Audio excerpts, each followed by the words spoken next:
Alright, everybody, can you all hear me okay? So first of all, let me just say this. I think straight up, big change is happening. Big change is happening, which is, I think I'm just going to permanently have to move the stream time to a time that I actually think I can reach him. Okay? Jordan Vance is okay. If Morj died, somehow he'd be late to his own funeral. Alright, listen. So... okay. Listen, I think I gotta change the stream time. Another Hunter x Hunter stream? I could do that because I've not read the latest chapter, so I'd be down to sit down and read that. At the same time, Ender Anami says, so what's the backup stream idea? The backup stream idea is not a great backup stream idea. I've actually got a list. I could throw them out for you guys, but I was looking through them. I don't know if anybody wants to do any of them at the moment. Here, I can pitch some. Well, okay. Here's the first situation. First situation is basically, yeah, there's not a lot of information, but there's enough to base a prediction off. We could just try and get into who's the silhouette, but it's not quite the same, you know? Angel Rise, thanks for the 10. Hey, Morj, I saw a post that pointed out Loki and Lola have the same braids. What?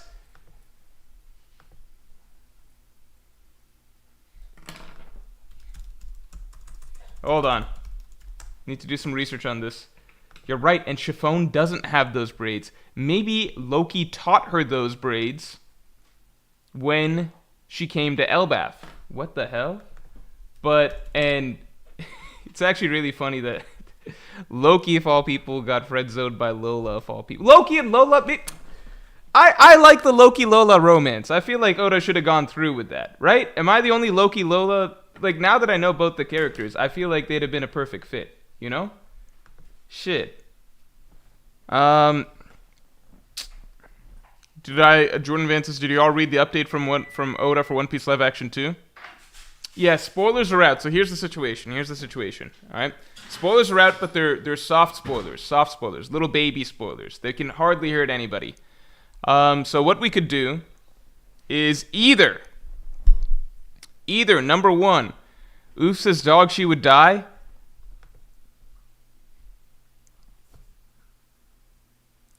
Yeah, I was trying to think of some way around that, but I just don't know. I also wonder, like, if that was the reason, though, that she didn't do it. Do you think it's because the size difference, or do you think it's because she just didn't love him? Because actually it would be really brutal if the reason was that she didn't love him, like if that's what she told him. Because she could just say that it won't work because you're a giant and I'm like a normal-sized human. But if she just broke his heart and was like, no, I'm just not into you, like as a person, like as an individual, that's just kind of rough, right? Like that's that just kind of sucks. Because she really didn't need to, right? Like he's like, like the conversation could go like, oh, I'm like, this isn't gonna work out. He'd be like, I understand, it's because I'm a giant and you're a human, and she'd be like, no, it's just because I don't love you. That'd be rough. All right. Did I ever do the real life utility devil fruit tier list? Okay. So here's the situation. Let's not get hasty now. You all are always trying to get hasty. I'm never hasty, and that's why I'm always. You guys view it as me being late, but it's because I never want to be hasty. All right. So because I'm never hasty, I don't jump to conclusions like you all. The chapter prediction argument. Or the chapter prediction stream topic is not out the window. The dream is not dead. We could still do it, but here's the options. Let me break it down for you guys. Either we stick to the chapter prediction thing. Or we default to trying to predict the silhouette, and I put a bounty on the silhouette. So whoever figures, if somebody can correctly guess the silhouette, they win something. I don't know what the something is. It might actually be monetary. Maybe you get sent a free poster or something like that. Free poster would actually be quite a bit. That'd be kind of crazy. You probably get something. You get something. Maybe get free Pirate King podcast for a month or something like that. That might be an easy way to do it. So we might do. Okay. The options right now. Here, let me illustrate it for the people. Let me illustrate it for the people so the people understand. Okay. Yes, I did shave. It was time to shave. Let's get the stream likes up to 50. It was time to shave. For those of you, that'd be his Joker moment for sure. Yeah, Loki's Joker moment. For those of you who missed last stream, I used my Manscaped razor to shave live on stream. For those of you who are interested in seeing that, you can catch that at the end of last stream.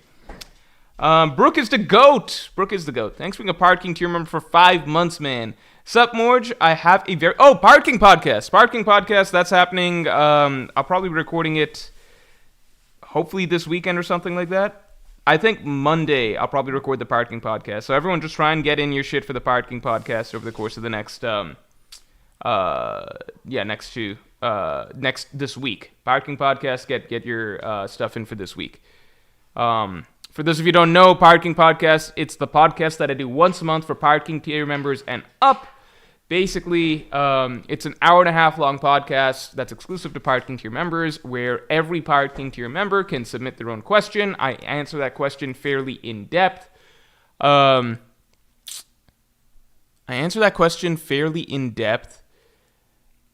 almost am considering...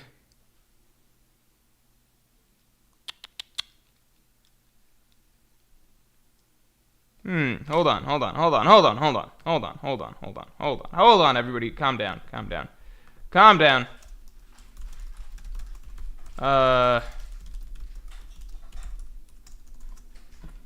Yeah, I answer everything fairly in depth. And then basically, I just had a random idea. Everybody's questions get answered, right? And beyond that, what do you call? Sorry, my mind went elsewhere. Let me focus back in. Okay. Pirate King podcast, you can get your submissions in for the month. You have like a weekish window to get in your submissions for the month, and then after that, your question is guaranteed to be answered. I always have more time to talk about Pirate King questions than I do on stream and everything, just because it's a podcast format, so there's no rush. I get to take my time, spend a good amount of time on each question. So yeah, if you guys are interested, then definitely join in. Everybody who is part of the Pirate King tier tends to say that the Pirate King podcast is the most fun content that I do. So consider that if you would like to check it out for the month. As for Brooke is the GOAT, you have to pick 2 members of the SWAT crew to help you on a 3-man mission. Which members would you pick and why? The tricky thing is that I need to know what the mission is. Because is the mission like baking a cake? Then I would just pick Sanji 3 times, right? If the missions, I would pick like, Sanji, Nami, maybe... If I was trying to bake a cake, who would I actually pick? I'd pick Sanji, Nami, because she also is established to know some amount of cooking. I think, like, Chopper might be helpful, because I feel like you need a similar, like, mixing medicines and pharmaceuticals together. It's not the same as cooking, but Chopper has to have very good dexterity and coordination and be careful with ratios and everything like that. So I think he wouldn't be bad if Sanji tasked him to cook. That would be my group if I had to cook something. Could use Luffy as a taste tester. No, that's a disaster waiting to happen. Anyway, but you get what I'm saying, right? The mission, it depends on the mission. If you're saying it's just a blind mission, that's unfair. I need some more details on the mission. Like, is it a reconnaissance mission? Am I being like stealthy? If I'm being stealthy, I again want Sanji, Brooke, Nami, Sanji, Brooke, Usopp, something like that. Sanji, Brooke, Nami, Sanji, Brooke, Usopp, Sanji, Brooke, Robin. Sorry, Sanji, Brooke, Robin for a stealth mission. Duh. If it's like now that I'm thinking about it, I think if I'm going for a mission blind, I would probably want Sanji, because he's a jack of all trades. He falls into a lot of different categories, right? Like, he'd be good in stealth, he'd be good in a strategy-based mission. If it's just like a full frontal assault, then you'd want Luffy, Zoro, Sanji, but Sanji's still in there, right? Yeah, you guys see what I'm saying? Oh, it's 2 members of the Stride group to help me on a 3-man mission, so I'm only picking 2. Okay, if it's a blind mission, I know nothing about the mission, I'm taking Sanji and I'm taking Robin. I think those are 2 who are going to be useful in a lot of scenarios. They're very versatile. They're intelligent. They can be quiet and inconspicuous if needed. They can be stealthy, right? But then they're also really good in straight-up combat. They're both, yeah. I think Sanji and Robin are probably my go-to if I just need 2 random characters for a random mission. Yeah, actually, that works. Frankie would be very good if I need to create things on the fly. He's very, very good for that. but he would not be good for stealth and shit. He would be good for open combat. I don't think he's a great strategic mind from what we've seen. He is good at, like, you can put Frankie in charge of people, I've noticed, in random situations. Like, Frankie's good at taking charge in certain situations. Nami's a good thief. So I think Nami's a very good thief. I would still personally take Robin just because there's more. I think Nami's better at stealing things, but like I feel like Robin just has a little bit more versatility thanks to her Devil Fruit, and just I think not Robin's like what do you call? I think what Robin's experiences are probably like Nami's on steroids. Like they both had to grow up in, or they both had to live a life where they had to be very stealthy and on the run, right? But like Nami's, that was like tricking dumbass pirates from East Blue and shit. Whereas Robin's, it was like literally world government's top agents in existence and such were like always on her ass from the time she was 8 years old. So I think, yeah, Robin's existence is, I think I would take Robin still overall, but Nami would be better specifically for stealing things. All right. Okay. Continuing on. Hold on. Pashi says, "Hey Morj, did you watch Welcome to NHK anime? I've never heard of that. What's your take? It's a very refreshing anime after watching a lot of other action anime to help understand the Hikikokori concept." Hikikokori. Hikikomori? Hikikomori? I've heard of this. It's funny that there's just a word for this in Japan. I mean, I guess there's words for this in America too. But, Oof says, "Bro saw Frankie take charge one time like 3 chapters ago." Frankie literally took over the entire underworld of Water 7. He's literally the boss. What are you talking about? He runs the whole fucking city. I'm not making shit up. He literally just took over the whole fucking what do you call? The whole fucking island of Water 7's underbelly, right? You know? That's a pretty big deal. Here, let me pull up. I'm defending Frankie here.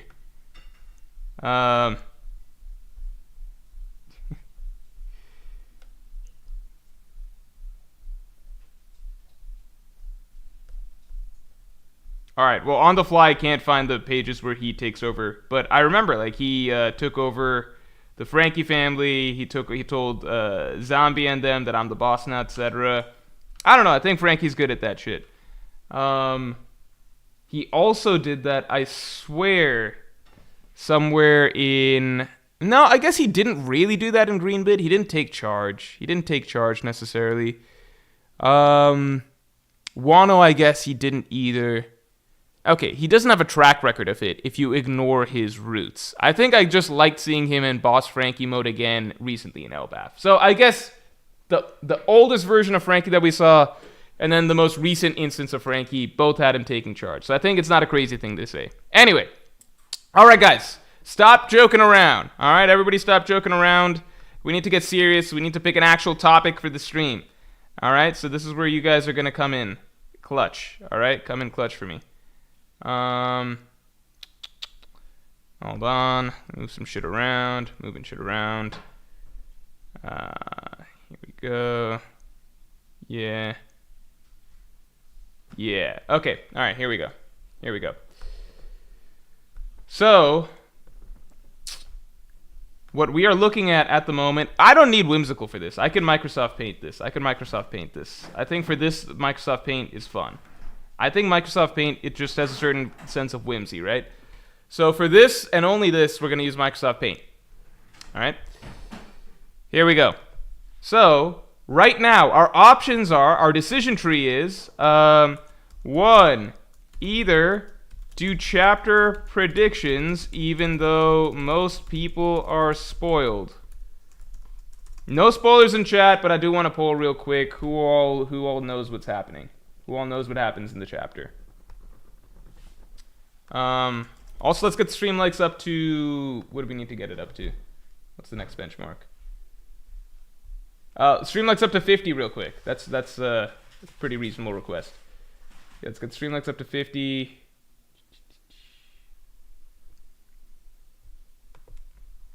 Okay. Let me do a quick poll. Hold on. Well, I just need to understand, have you read the spoilers for 1132? Yes, no. I was playing with fire. This is why we always do the chapter prediction stream the week before the chapter returns. I was playing with fire here just because I felt like, I might be wrong, but I felt like in recent chapters, like 1131, the spoilers came a little bit late, from what I can recall. Like, they came Tuesday or something. I feel like the spoilers have been coming Tuesdays, Wednesday-ish now, right? So I thought we might be in the clear. Okay, so most people have not read the spoilers. So that means that I got to cross off one thing here. Okay, not most people are not spoiled, even though some people are spoiled. The problem is that it's going to be unfair competition, because some people are going to be making predictions based off of the spoilers that they read, whereas other people are making predictions, like genuine predictions. Like, I'm just going to say, here's a mild spoiler, okay? NL does not return next chapter, okay? I know that. I'm fairly confident NL does not return this next chapter, okay? But let's say, like the people that have read the spoilers are able to confidently know that, right? Whereas people who have not read spoilers, they might be naively putting down, like, maybe NL comes back next chapter, because you guys just don't know. You don't know the things that are already confirmed, you know what I mean? Breezy2X thanks for 2. What position do you think you were born in? Do you mean born in or conceived in? Because I think your question is trying to get it conceived in. But as for born in, isn't everybody born in like a similar position? Like, I think, do people come out head first? Is that right? I think people come out head first. I don't know. Yeah, here's the problem with the spoilers, that the spoilers are really, really mild. There's not much information at all. So I feel like if people played it tame and safe and didn't... Let me look at this shit again. Dick so small, I pissed on my balls. Thanks for the 2. Say Aaron earned an iron urn. I think I said it okay. Say Aaron earned an iron urn. I think I said that pretty well. Pretty well, as far as it goes. Okay. Yeah, Oda's okay. You just had to go do the One Piece live action shit, right? Okay. Let me look at these spoilers one more time. It is basically nothing. That's the problem. It is basically nothing. It's more so what's not stated. Because, like...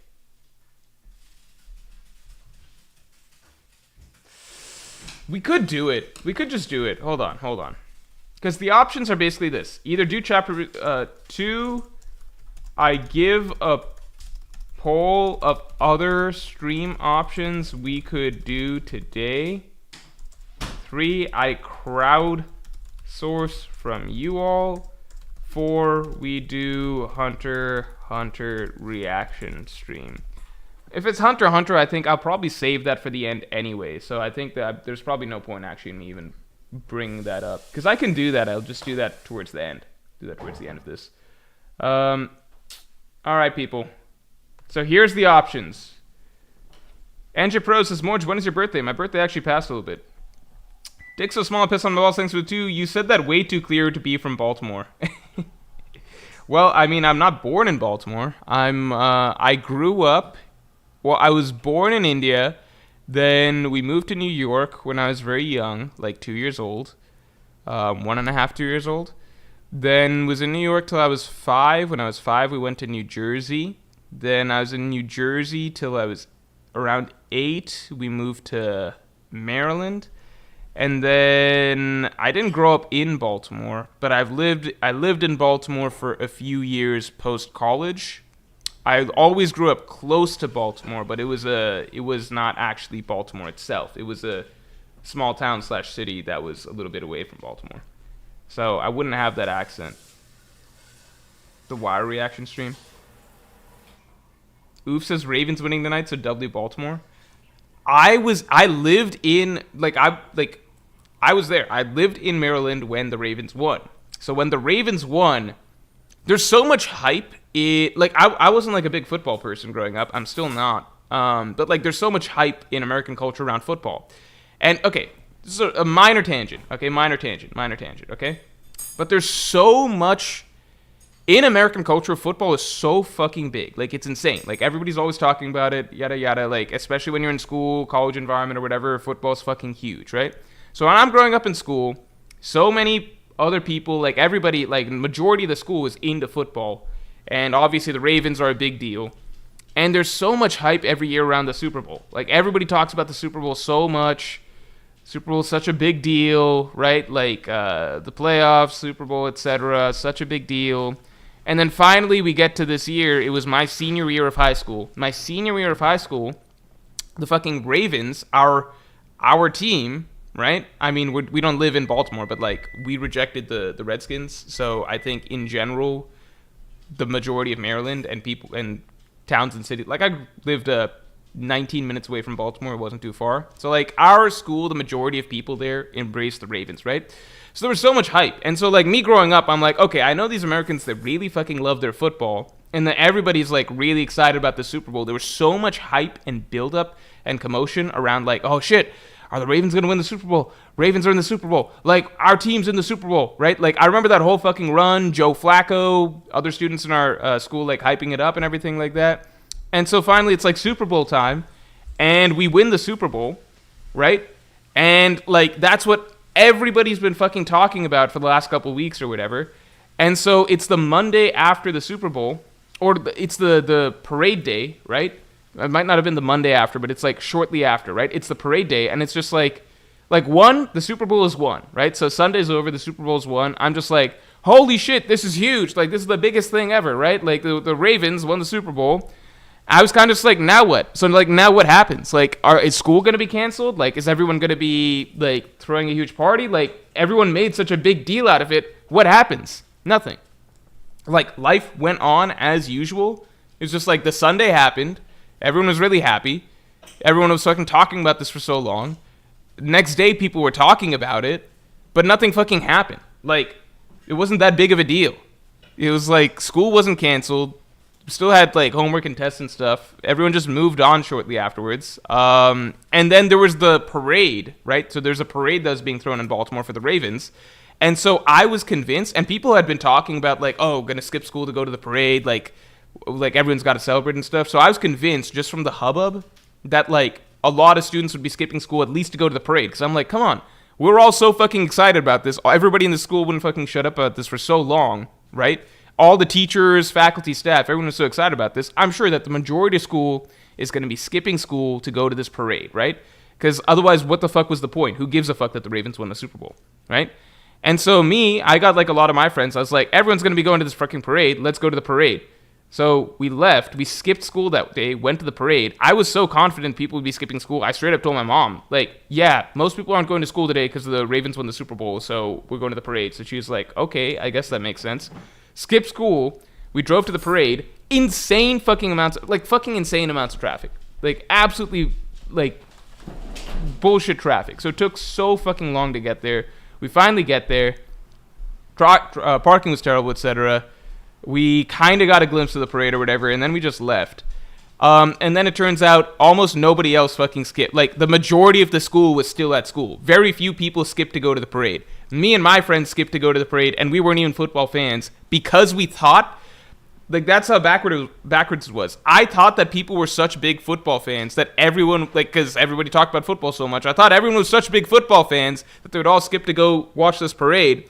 So I and other sort of friends of mine who were not big football fans went to the parade, not realizing that, like, actual football fans don't care that much that everyone's just going to skip school and stuff like that to go to this parade. It just threw me a lot because I was just like, so this was it. Like, this was the culmination of American sports culture, right? Like, exactly what you would want your hometown, Baltimore, the Ravens, They're in the Super Bowl. This is the biggest cultural event in society here, right? The hometown team is in the Super Bowl. This is the thing that all these football fans have been praying for all year. The Super Bowl happens, they win, and then nothing else. That's it. Most people don't even fucking skip school to go to the parade. I'm like, why can't we, like, what's the point of all this? I just didn't get it. Do you guys understand? I just didn't get it at the end of the day. I didn't get it. I did not understand. I didn't understand. It just made me feel like, okay, this is stupid. It actually soured me on the concept of, like, football culture and Super Bowl shit in general, because I'm like, this stuff isn't actually, like, a big deal. Like, people act as though this is, like they live and breathe and bleed this shit, and they're obsessed with this shit, and this is the biggest shit that matters, and, like, the whole school's fucking rallying around this shit that's about to happen. Like, the dream is about to take place, and then, like, passes, and then it's just like, oh, okay, this wasn't that big of a deal. It was just some, I don't know. It was just some shit to break up the monotony of life, I suppose. And after it happened, there's not, like, life is the same, you know? It just moves on. Everybody moved on with it within that week. I'm like, why aren't people happier? Like, why aren't people, like, fucking celebrating in the streets? I was mostly just upset, I think, because I expected school to be closed. I was like, you all act like you care so much about this. I hate going to school. I didn't want to do tests or homework anymore. I was in full senior year mode. I was just like, obviously school needs to be canceled now, right? You teachers, you faculty, you staff, you all said you cared so much about this. All the students, you cared so much about this. Everyone was wearing fucking jerseys all the time. It happened. Like, why are we still going to school? Didn't we all agree that this football shit is bigger than this? I don't know. I was so upset. I don't know. Federico Armada says this says a lot about society. I do think it says a lot about society. I will say that now, since being an NBA fan, I think I would have taken the day off if LeBron played in my city and, like, his team won. I think I would probably take the day off, or, like, spend some time celebrating or throw a party or something like that. I don't know. Anyway, Sean Easton, thanks for being a Pirate King to remember for 22 months, man. Always good to see you. Hey, Morj, the Appalachian Rebuild Project is being run by another YouTuber. People are still living in tents and RVs. Might be good for a dono stream. This is actually a good time to talk about that now, because now we're in Christmas time, which is a time that most people are generally much more charitable. I also did not find a time to set up the charity stream for before. I don't know. What is the... Hold on.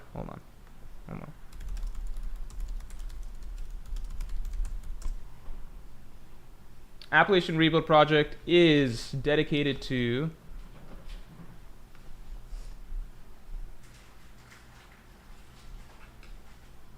Okay, this is for our victims of Hurricane Helene. Become a volunteer. Set up a donor... Okay.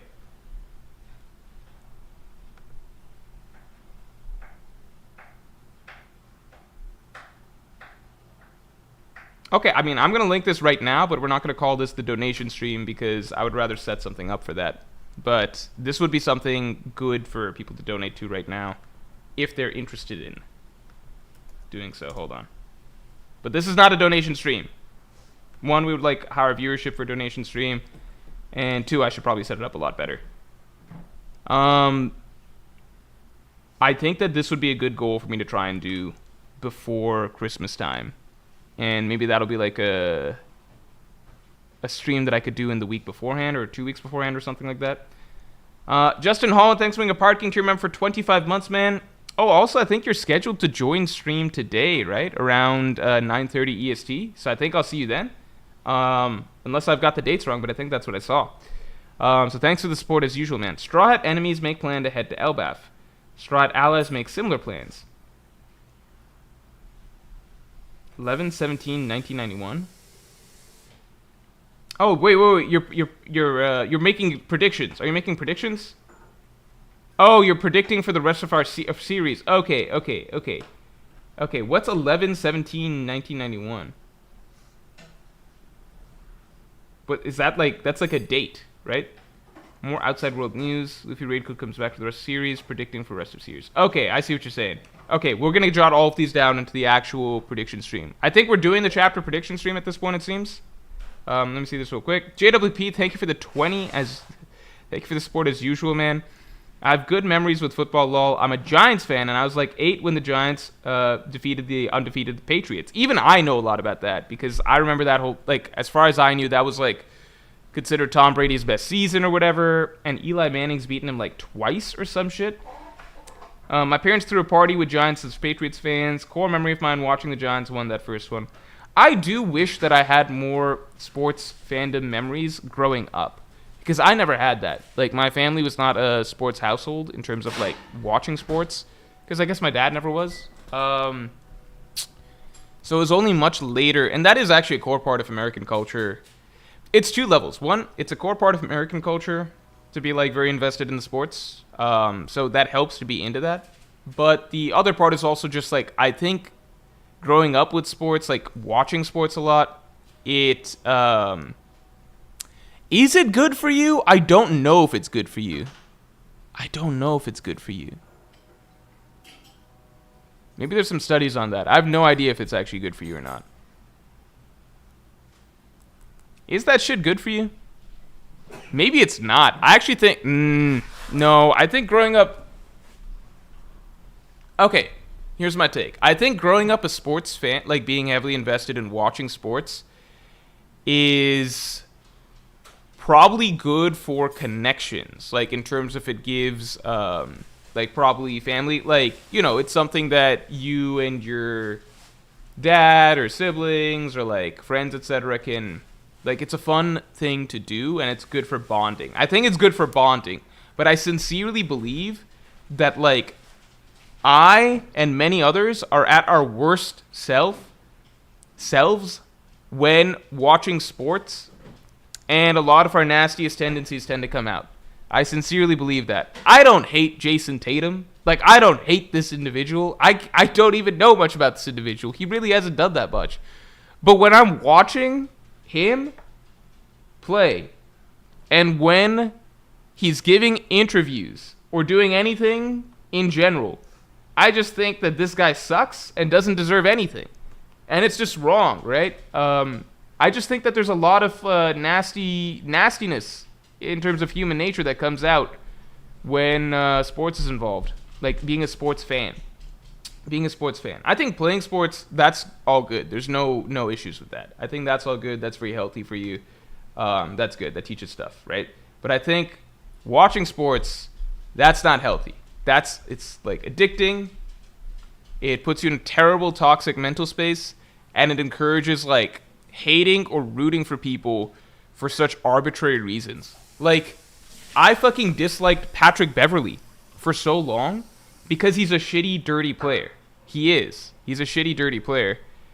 And then he was put on the Lakers, and so for like a year or two, I think like a year, I literally just, like, my brain rewrote it, and I was just like, Pat Beverley, like, he's misunderstood, like, he's, you know, he's just a character, he's just wacky, kind of funny, etc. Like, I literally just erased my previous narrative around him and tried to be more understanding of him. Even though I still had, like, everything that I knew about him from before was still true and still existed. Like, and then Patrick Beverley was kicked off the Lakers, and now I'm back to thinking, yeah, Pat Bev, probably a piece of shit. Like, it's actually wild what sports does to your brain. It's probably not healthy, like watching sports. Okay. Anyway, I think we're going to do a chapter prediction stream. Justin Holland's already put in some predictions. So we're going to add those to the prediction stream. I'm going to do it on here. I'm going to do it on Paint because we got Paint up. And now I'm just attached to the Paint because we got it up. Teeping Tom says us versus them. No, so sincerely, I personally believe that above politics, nationality, race, religion, any of that, I think sports is the ultimate litmus test. Not litmus test, that's the wrong word for it. I think sports is the ultimate distillation of how skewed human perception and logic is when it, like, how easily influenced we are by simply, like, red shirt versus blue shirt mentality, right?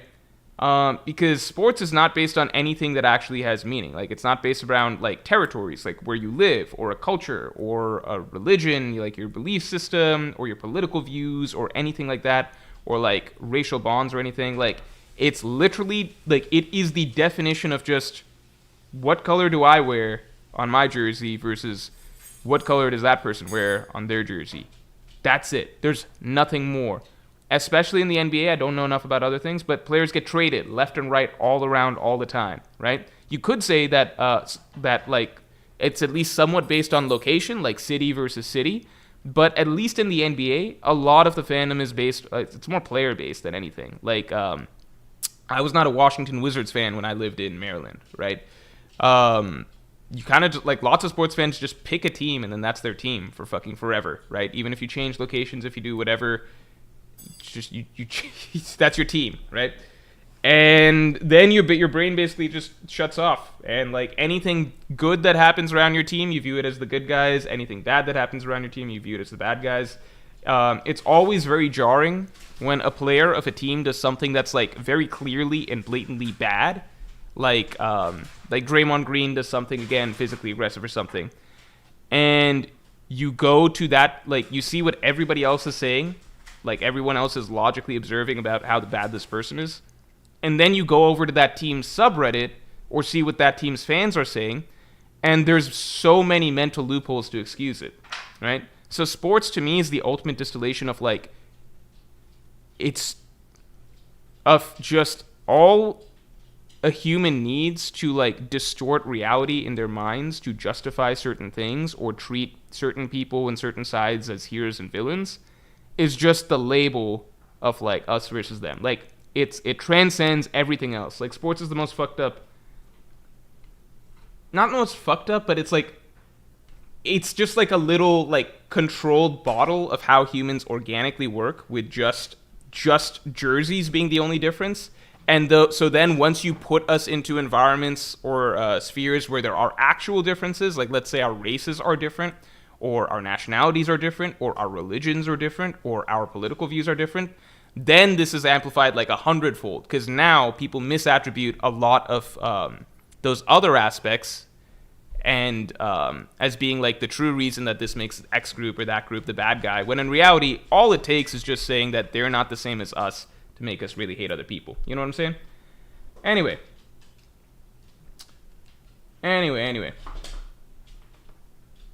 Moving on.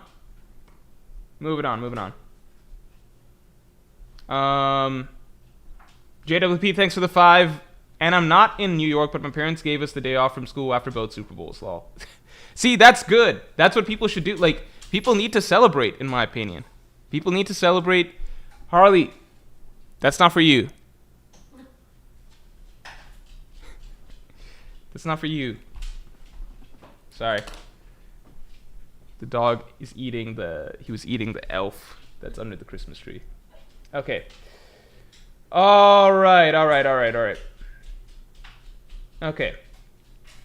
Moving on. Let's get our predictions in. We're going to start getting our predictions in. Justin Holland also got it rolling already. Here.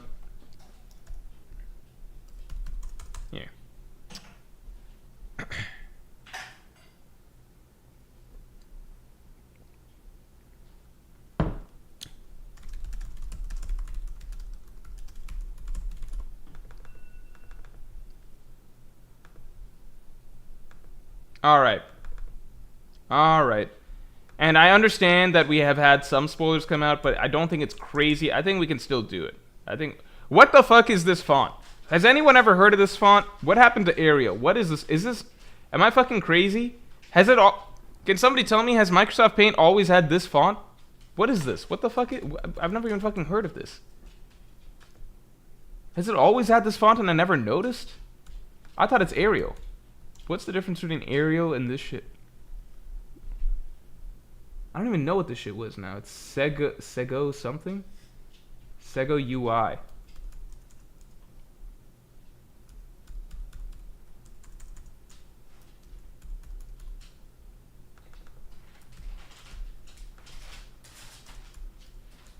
It's the same thing.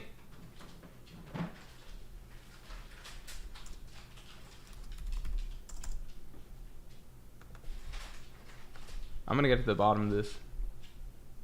This is Arial.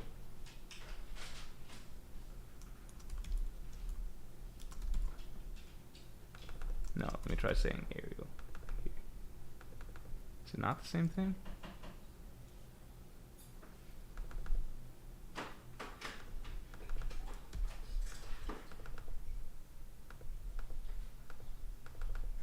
What the fuck?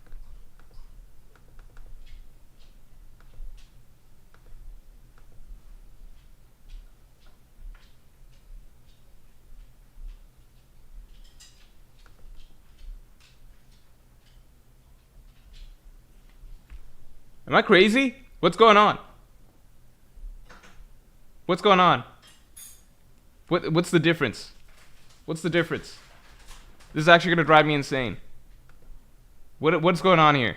Is someone messing with me? How are they not the same? They're the same thing. This is...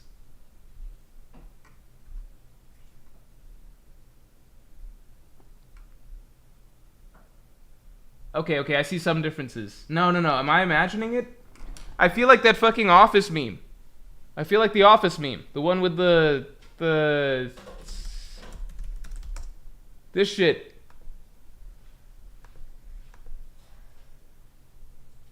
I feel like this. Is this what's happening to me right now? This thing.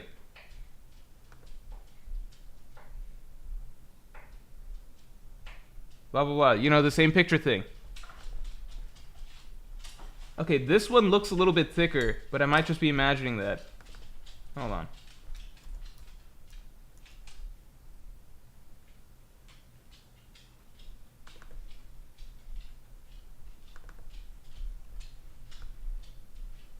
Why is this not? Alright.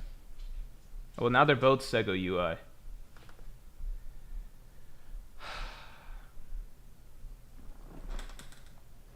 Alright, I think I just cracked... I'm a little worried now. I think I just tapped into something kind of big. I don't know if I was supposed to discover this. I'm a little bit concerned now. I don't think it's gonna get me in trouble, but I feel like I just saw something into the Matrix. People are saying, bruh, look at the lowercase a. Fine. Let's see. Arial, Sego UI. There is a difference with the A. You're right. The A is... How different is the A, though? The A looks practically the same.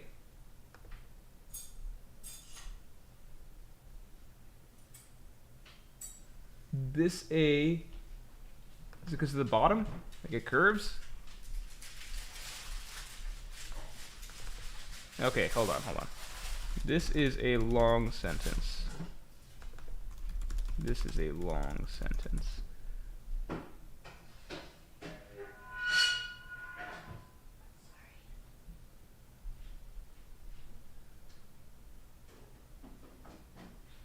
Is the only difference the A's?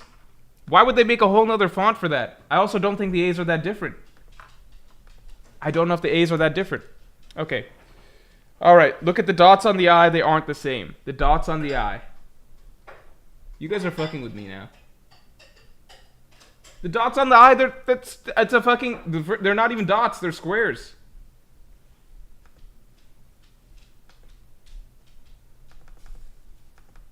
Oh, it's because... Okay. It's because this time there were literally two different fonts. Okay, this time they were the same font. That makes sense. Alright, okay. Okay, they are different. Everybody calm down. Calm down. Okay. It's okay. These are two different fonts. We are not being lied to. These are two different fonts. Alright, that was almost really bad. I was worried about it for a second there. Alright. Now we get our head straight. Alright, we got our head straight.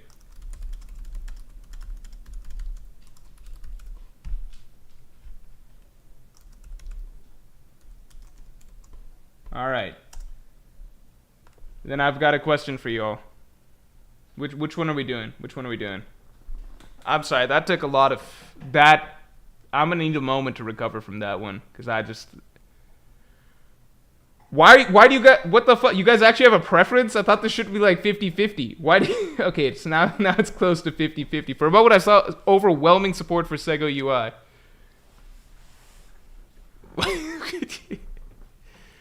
My only problem with Sego UI is the name. Because Ariel is a simple name. Now we're swinging back towards Ariel.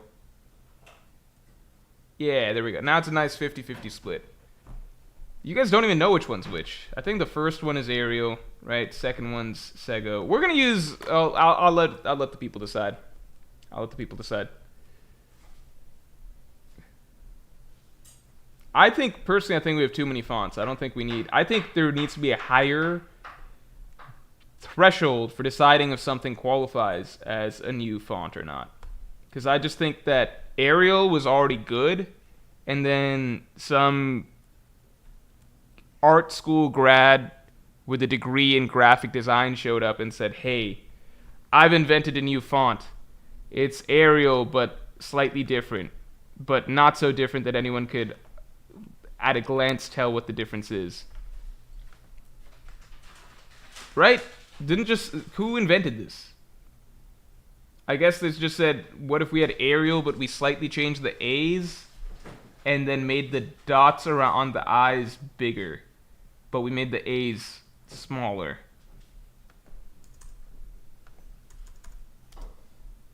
Something else is different here as well. Okay, doesn't matter. Apparently we're going with Sego UI, so the point is moot. Alright, we're going with Sego UI. Okay.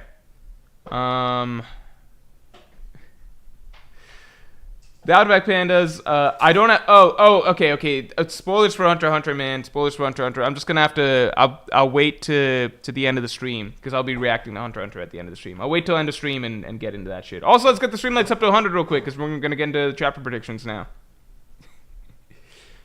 Alright. Dom, I'm sorry. Dom, thanks for being a Yonko tier member for 26 months. Favorite One Piece side plot. What does that mean, though? Because, like, what qualifies as a side plot? Are you saying, like, an ongoing side plot? Or a side plot within a given arc? You know what I mean? Like, an ongoing side... If it was an ongoing side plot, because then what qualifies as a side plot versus, like, a major arc? I guess right now, Cross Guild shenanigans are my favorite side plot. But at the same time, I don't know if that qualifies as a side plot. If I were to say, like, within an arc, what's a really fun side plot? That's very difficult, because, like, the arc side plots always connect at the end of the day, right? I think I really enjoyed... Let me think of a big arc. Okay, so, like, what's a side plot that I really enjoyed in Wano? Like, a cute little side plot.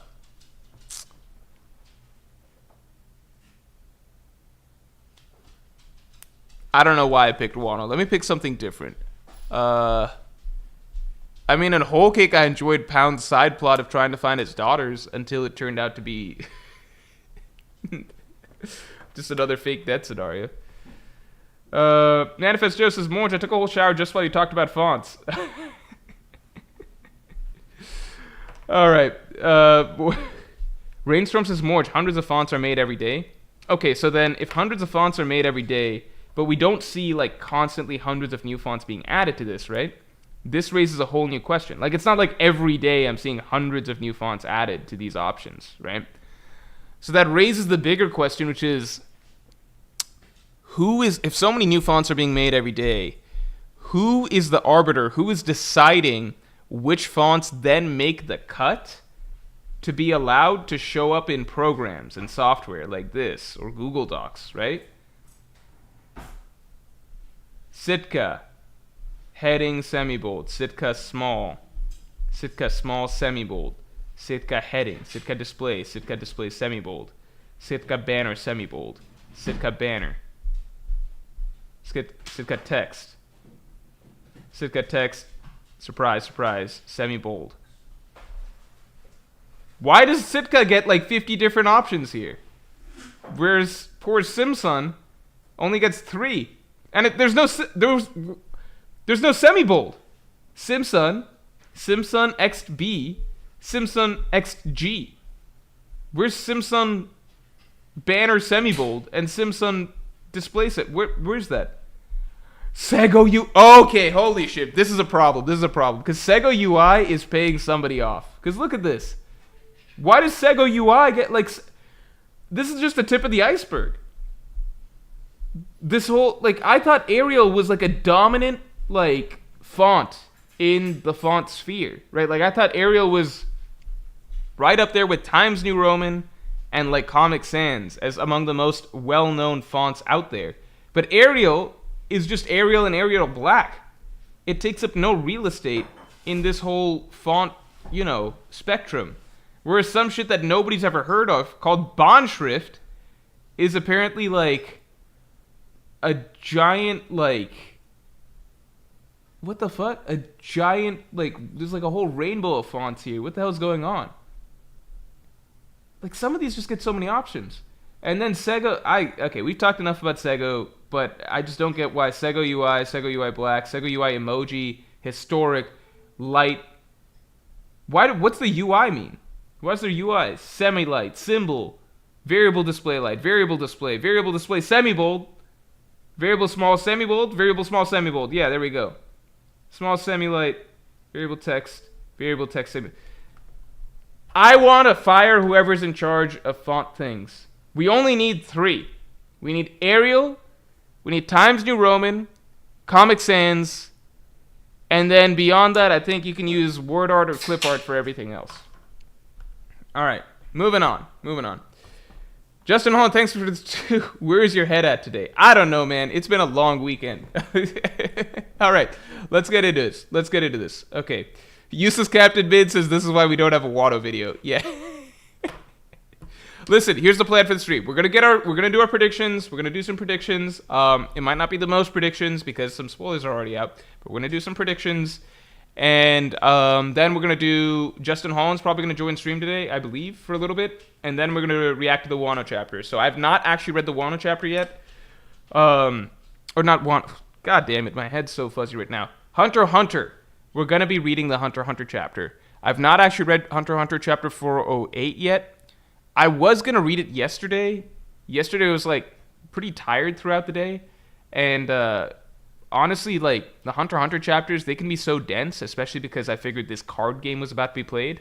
No big spoilers there, really. But Hunter x Hunter chapters are so dense, card game about to be played, I was kind of like, let me just save this for a time when I actually want to be in the headspace to read, like, a whole bunch of text. Instead, I finished Fire Force yesterday. I finished reading Fire Force, okay?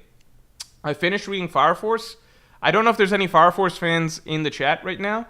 I've enjoyed the Fire Force anime, the couple seasons. I thought it's fun. Fire Force is, I think it has a really cool ending. I think the ending of that series is really, really good. I think that series is a phenomenal ending. I think that conceptually where it goes is also really, really crazy. You know what I mean? Like, I feel like conceptually the direction that Fire Force takes, it's a really, really creative, like, because Fire Force has a lot of really interesting lore that it builds up. And the entire time I'm kind of thinking, like, okay, the lore is cool right now, but I'm sure that it's not, like... I just had a feeling it would disappoint me in some way, because lots of times the lore reveals aren't as interesting as you'd think. But what it revealed about the concept of that whole universe and the direction it was going, and how it tied back... Like, it's just very, very unique. I'd suggest... Nobody spoil it in chat. I'm not going to say that the story's an amazing, like, it's an amazing series or amazing manga or whatever, but I thought it had a really, really cool concept, and I thought that for the most part, like, a lot of the fights and stuff, the way that they played out in the final arc were fun, enjoyable. And I thought the direction that it went for the end of the story was just fucking mind-blowing. Not mind-blowing, that's a little bit of an exaggeration, partly because I knew that there's a connection to Soul Eater and stuff, even if I haven't read Soul Eater. But I think it was mind-blowing in the context of it being Fire Force, which was the series that I thought of as a fairly simple shonen, which it is, I guess, but I just didn't realize that it had a particularly ambitious ending concept for a series like that. So I would recommend that series. Okay, so Justin Holland said, Strahd's enemies make plans to head to Elbaf. All right, we got some predictions here.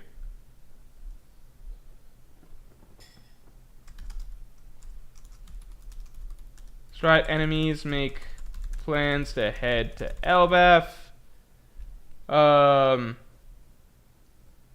Stride allies make similar plans.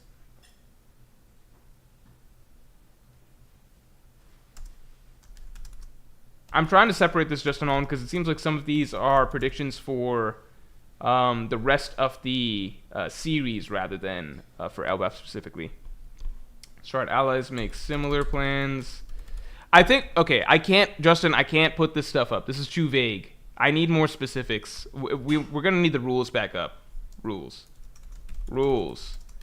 Cannot be vague. Has to be specific. Cannot be too obvious. No, cannot be too obvious or too tame. No, using spoilers from from Reddit. And what's the other one? Can't just copy someone else's and make a small addition. Must be a substantial change. Must be a substantial change, right? So these are the rules, all right? All right. So Justin, I don't think I can put any of yours on. I could put Luffy's raid coat. Raid coat comes back, but I don't think that. I don't know if you meant that for the next chapter. Luffy's raid coat returns.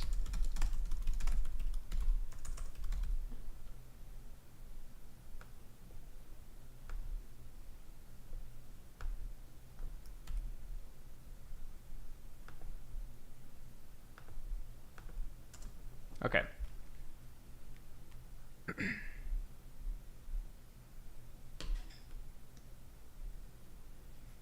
Hazard and Gibson says, bro is reading everything but Vagabond.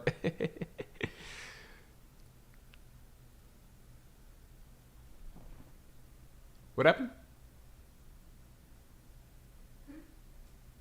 All good? Oh, no. Yeah, I'm reading. All right. Bro's reading everything but Vagabond.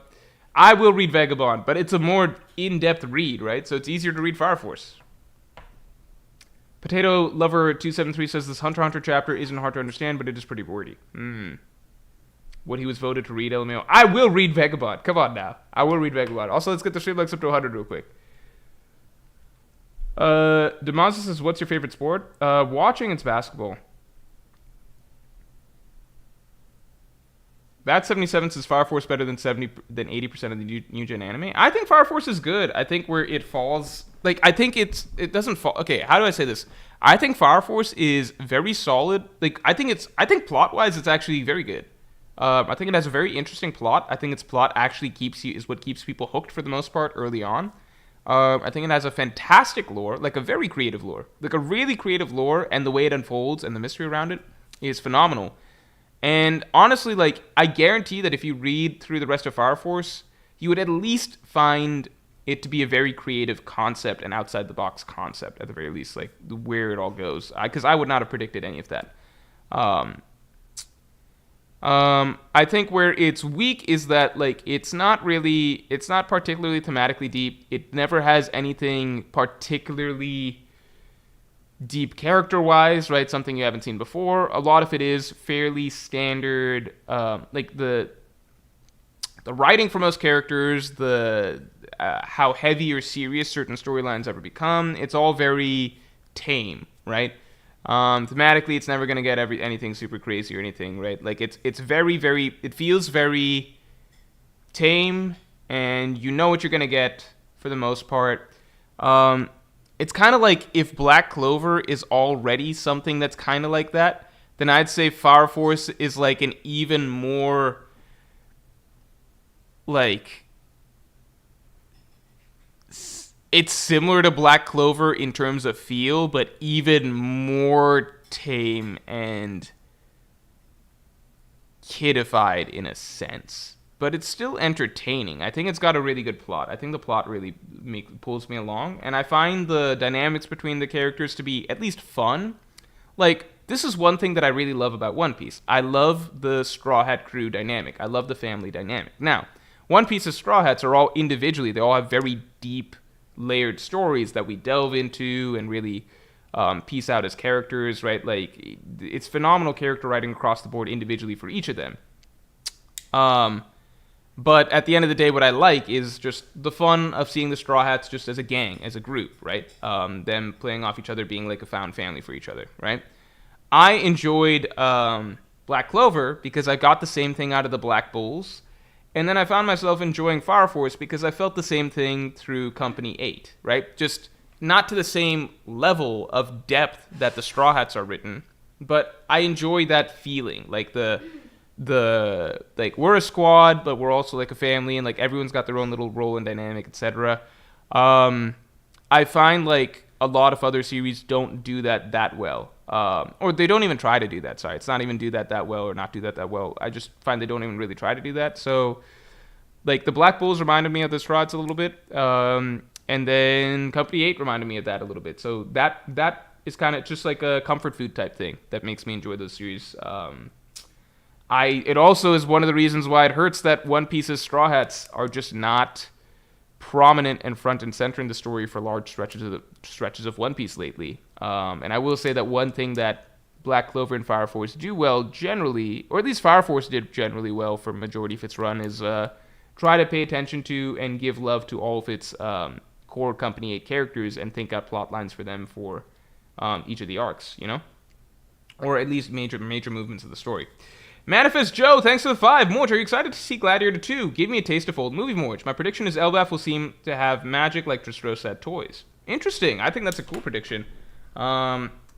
Dressrosa will seem to have magic like Dressrosa. I was like, sorry. Elbaf will seem to have magic.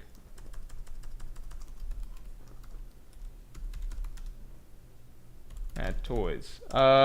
Gladiator 2, if I hear like really good things from other people, I might watch Gladiator 2. It is unlikely that I watch Gladiator 2 in theaters at the end of the day. I'd have to hear some really good shit from other people. In general, I don't look positively. Like, I'm just generally always going to have like a somewhat negative skewed view of sequels for movies that don't need sequels, that are coming out way later than the original. Because we all know the state of the movie industry. It's very much, they're just desperately trying to find things that will make some money, guaranteed. And they will dig into whatever closets they need to pull out whatever the fuck they need to pull out to get a new, like, something that's a safe bet to make some money, right? That's not to say new movies and new things can't be good, even if they're picking off from old things, right? For example, I enjoyed Beetlejuice 2. I enjoyed Beetlejuice. I thought it was fun, and I thought it actually really nailed the same vibe and tone as the original, and I thought it was one that you could watch back to back with the original. So I'm open to the possibility of like these new cash grab things still being enjoyable and carrying the spirit of the original. But it's going to take like a lot of convince. Like, I would have to really find something really exciting about it for me to watch. The only reason I watched Beetlejuice was because we just felt like watching something on TV, like for movie night or whatever, and my girlfriend wanted to watch that one, and I was open to it, and we had just watched Beetlejuice recently, so I wanted to, like, I was in the mood for that, but at the same time, it's not something that I myself would ever have been like, oh, I want to go to theaters to watch Beetlejuice, you know? So again, like, I think the movie could be perfectly good. I think it could be a good movie. It's just not something I feel any personal motivation to go watch. I've also, on the Movie Morj channel, one of the earliest videos I dropped was a video explaining why, like, a common problem with sequels, right? Like, why movie sequels don't really make sense. When they make sense is when it's like a part 2, like Dune Part 2, or like Lord of the Rings. The 3 movies in Lord of the Rings were all really one connected story, all filmed at the same time. It's just part 1, part 2, part 3. Because then those movies are following a through line. It is really hard to do a sequel when you don't have a through line planned for future films. Because then really all you're doing is telling a complete story. and then you're just trying to, like, if you decide 10 years later you want to do a sequel, this sequel story wasn't planned to be a part of the original story. So if you told the original story correctly, then there should be no more story left to tell. Because if there is story left to tell, then you did something incorrectly. Like, you didn't you not did something incorrectly, but like you were missing something with the first film, right? Because if you're doing it properly, like at the end of One Piece, once One Piece is over, like we should be like, okay, Luffy's dream checked off, Zoro's dream checked off, everybody's dreams checked off, right? Dawn of the World done, right? One Piece world is happy. We've closed out all of the themes, all the messaging is done, character arcs are done, right? Like plot is resolved. Everything should be resolved if you do the movie right the first time. So for a sequel to exist, it means that you're having to basically like crudely force in something that was never meant to exist in the first place, right? Even if I think of all the best sequels that have ever existed, it's like Lord of the Rings, which was part 1, part 2 in the first place, so not really the same thing. Star Wars, which my understanding is basically that he actually had a much longer story planned out, and then he ultimately had to make just the fourth movie, which was obviously eventually called A New Hope, right? But there was still ideas for the future, even though that changed and shifted. But ultimately, he did what budget-wise he could do, but that didn't mean that Luke's story was meant to be concluded right there. Like, you finish A New Hope, and it's clear that there's still more to go, plot-wise, character-wise, all of that, right? The Dark Knight, and Christopher Nolan, I don't know if he ever from the beginning was planning a trilogy, but like he very clearly planted certain things that still needed to be resolved for Bruce. Like his dynamic with Rachel wasn't resolved from the first movie. There was like an expectation that there's a trajectory here that he needs to now go on, and there's going to be challenges that are going to come with this, right? You end the movie with the Joker being revealed as the next threat and him getting the Joker card, right? There's clearly stuff that's left open, and it's not as though the character is fully resolved. It's just explained that like the character has hit their first milestone, and then a sequel can open up to future milestones, right? I think there's only one. Yeah, in general, sequels that aren't planned are almost never. If you have a good movie, then a sequel that's not planned is almost never good. You can bring up like Alien and Aliens, but like those movies weren't really good because of their plot or character writing. Those were just like, one was a horror movie, the other was like action suspense. Terminator, same thing. It was more so like it's action suspense, that sort of shit, right?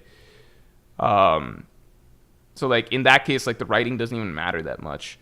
But Gladiator, while it is an action movie, the writing, themes, all of that, acting, like it was an actual serious movie. So like for serious films, like John Wick, you can make infinite John Wick movies because like it doesn't matter. Like the plot, themes, character writing doesn't matter, right? Aliens, same thing. Predator, make a million Predator movies. Terminator, make a million Terminator movies, right? If you make like an actual serious good film, such as Gladiator, then it doesn't make sense to have like a sequel, in my opinion. But I also don't know that much about the sequel, so I need to see. I need to watch and see. Okay. Dick so small and piss on the balls. Luffy rejects Loki's offer. Okay, that's an interesting prediction because that actually, I can't comment anything on that, but let's see.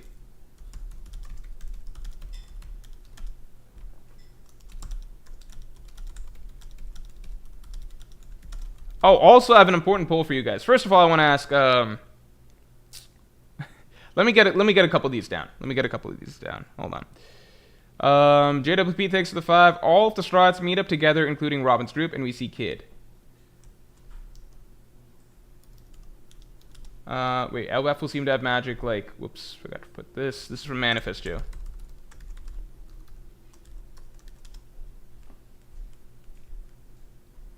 All of the Straw Hats meet up together, including Robin's group, and we see Kid. Okay. I'll put these in two separate things, so that we have two separate shots. We see Kid, this is JWP. I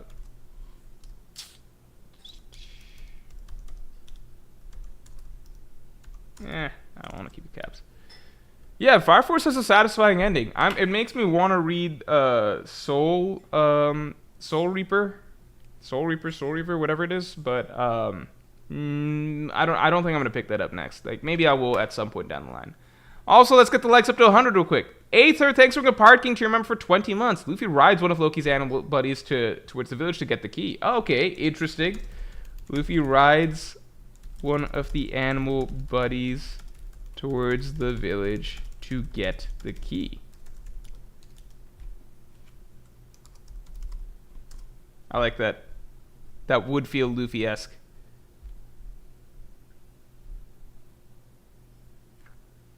Vitamin Gar says Toy Story 1 to 3. So Toy Story, this might be controversial. I've never seen 4. I don't think 3 was necessary.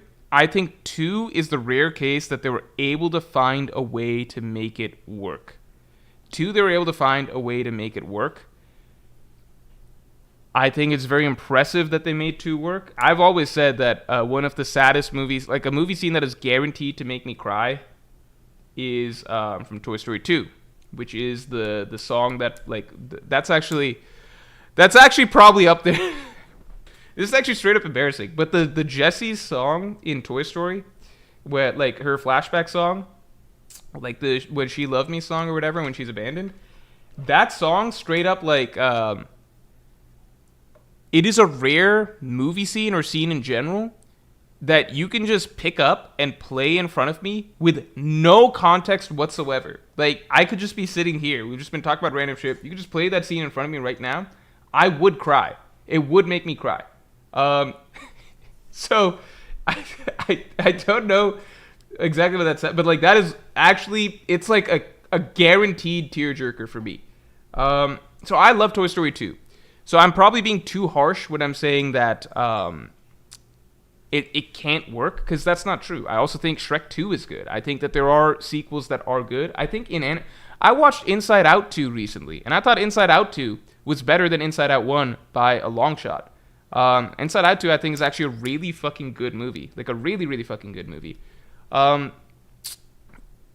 think that... now that I'm just thinking about it a little bit, I think that one thing that's interesting with Pixar in particular is that I think Pixar is kind of able to get away with good sequels at a slightly better rate than other...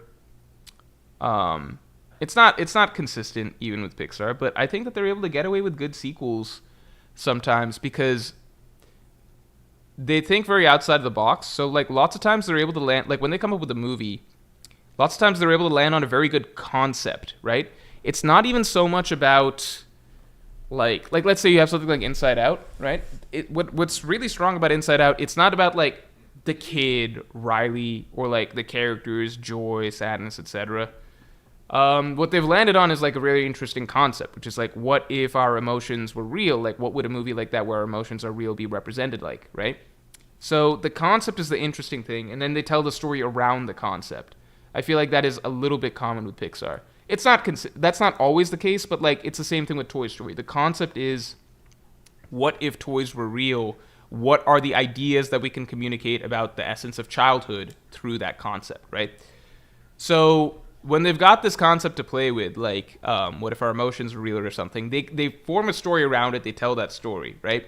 But then this concept's still sitting there, and it's kind of like, well, there's a much more interesting story that we could have told around that concept.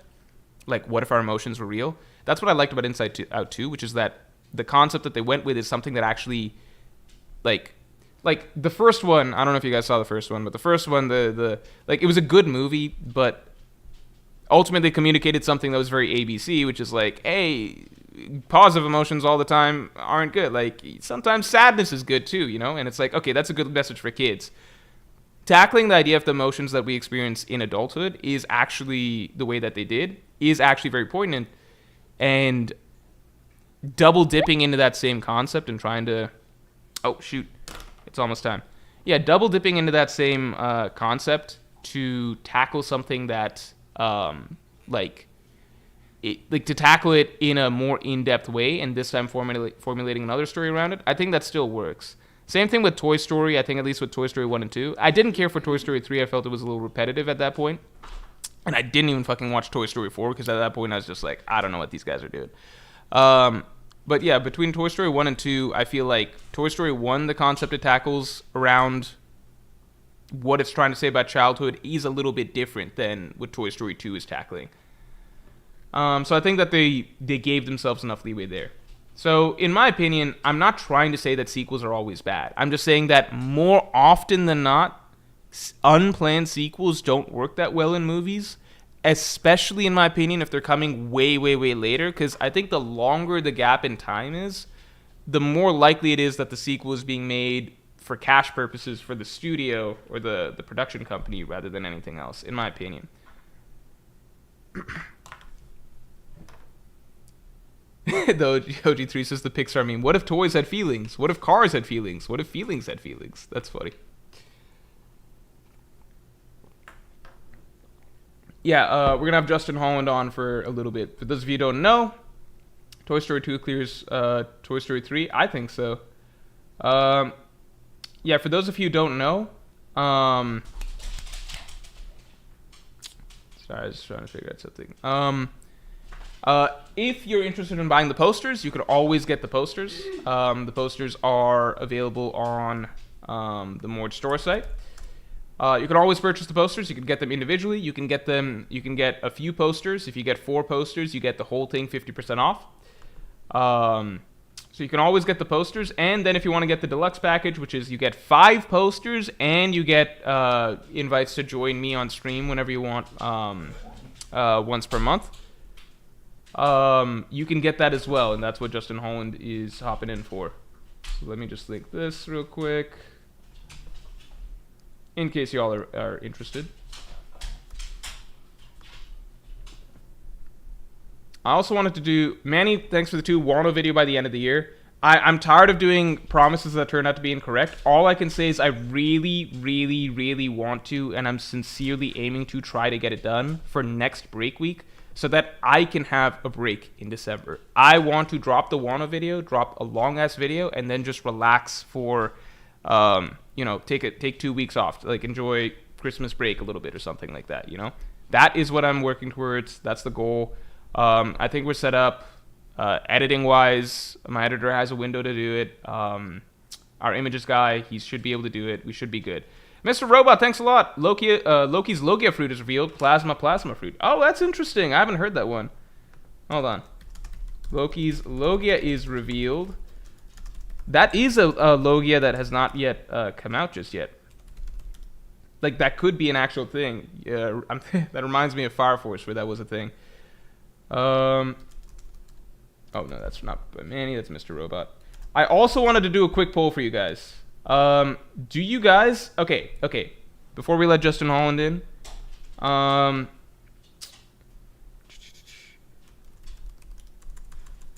do you mentally think Elbaf or Elbaf? Okay, so see if this makes sense. Do you guys... I know the official writing is now Elbaf PH, right? However, I think that lots of times, just because an official term is something, lots of people internally still think of it as something different. So, for you guys, because I'm labeling my videos and I'm doing tags and stuff, I've switched over to the writing PH, but do you all still think of Elbaf, like subconsciously, when you think of the word Elbaf, or when you type the word Elbaf, do you write ELBAF or PH? Tell me right now. Just honest, like, you guys might not even realize it, what you guys do, but just answer if you can. If you go back through your own comments, what do you guys often say? Do you say Elbaf or Elbaf? How to Train Your Dragon, I think it did it phenomenally. I think kids' movies are often a lot better at doing this than adults' movies, honestly. JWP, I like How to Train Your Dragon 2 probably better than 1. I have not seen 3. JWP, thanks for the 10. Am I too old now, or has the golden age of animated movies died? From my childhood, I swear there's tons of classics. Haven't heard anything recently. I feel like the internet kind of killed the medium for kids. I don't know, man. So here's the thing. I thought that too, because I'd stopped watching animated movies in general, right? And part of it is that I don't like the 3D blocky style. I like the painting style of, like, The Lion King, you know, the 2D animation. I prefer that. And so as I've grown up, I just stopped. I didn't really watch Pixar movies, didn't whatever. But recently, I watched a couple movies. I watched Elemental, and I watched Inside Out 2. Both newer animated movies. I thought they're both really, really, really fucking good. Like, sincerely, I think they're really, really, really fucking good. I think Elemental is a very ambitious movie to do as a kid's movie. A movie that's just focused on two characters' romance from start to finish. That's not a thing that kids' movies really do. Because it's a very, very, like, generally you want some more characters, and you don't want to make the whole thing just focused on those two characters and their dynamics the entire time. But I honestly thought that Elemental did it well, and it had me sucked into it. And I had my doubts about that movie for a long time. I also watched it high, and it's a fucking visually mesmerizing movie. Visually absolutely gorgeous. Inside Out 2, I had my doubts about it too, because I knew that it was about, like, tackling adult emotions like anxiety, and I'm like, anxiety, everybody in society nowadays, anxiety, you gotta talk about anxiety, right? Oh my god, we all have anxiety. And then I watched the movie, and it wasn't an ABC take on it. Because I think part way through the movie, there's even a scene where Joy is like, haha, we stuck it to anxiety, everyone should be positive, etc. And I was like, yep, pretty much what I expected. By the end of the movie, it's actually a much more nuanced idea, and it actually hits home a lot of the feelings you have just, like, as an adult. And it's hard to explain. Like, I think it executed what it was trying to say really, really well in a way that didn't feel, like, corny or just forced or something like that. So I think that there are really, really good kids movies coming out. On the flip side, I watched Moana. Moana is bad. Like, it is genuinely not a good story. Like, it is genuinely it is well animated, it is fun, but it is genuinely there's no story. Okay, I'm going to stop talking about it for the moment. Because I also got to let Justin Hall in. But we'll get into that later. BB, thanks for the 2. Have you watched Pixar Soul? Very good. No, I watched Soul. I did not like that either. I think that I need, like, I gotta let Justin Hall in just because it's late. But I'm gonna talk about Soul and Moana right after this. Tuna Sub saying, dude, I need that Arthur versus Dragon fight animated. 100%. That was like a fucking masterpiece of an anime manga like that in the anime is gonna be fucking amazing. I think it's one of the best shonen manga battles, like most epic shonen manga battles I've ever read. Also, good to know about the Elbaf thing. I'll be relabeling all my fucking videos going forward.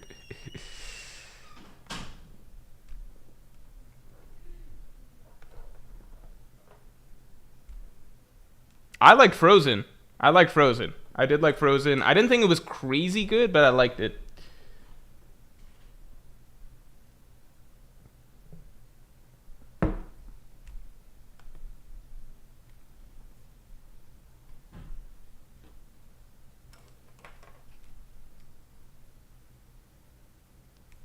Hey, man. Hello?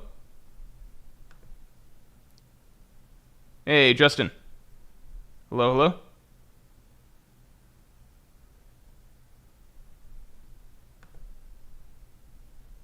Hey, you got your mic on, man?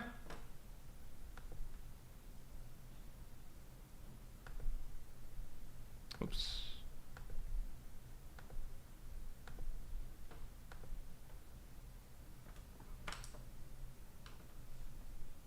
Alright, so my headphones are working, my mic's working. Hey, Justin, all good on your end? Okay, I hear you now. Hey, man, what's going on?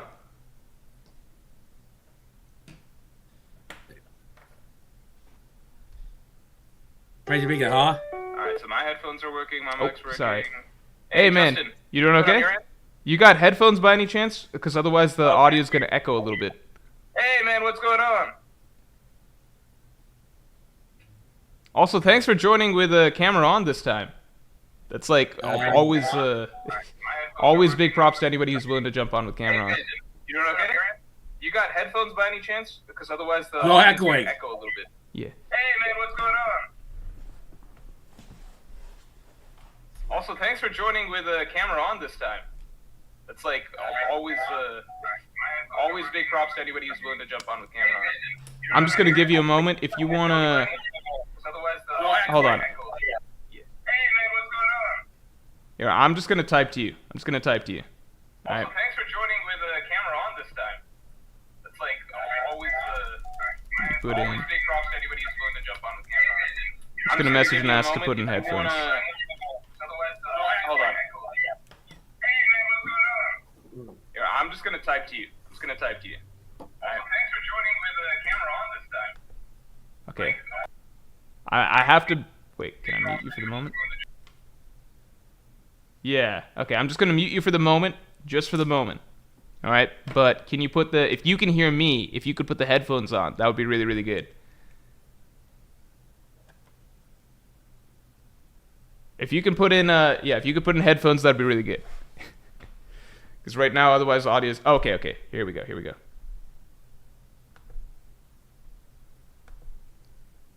Oh, whoops. Oh, you muted yourself. I see.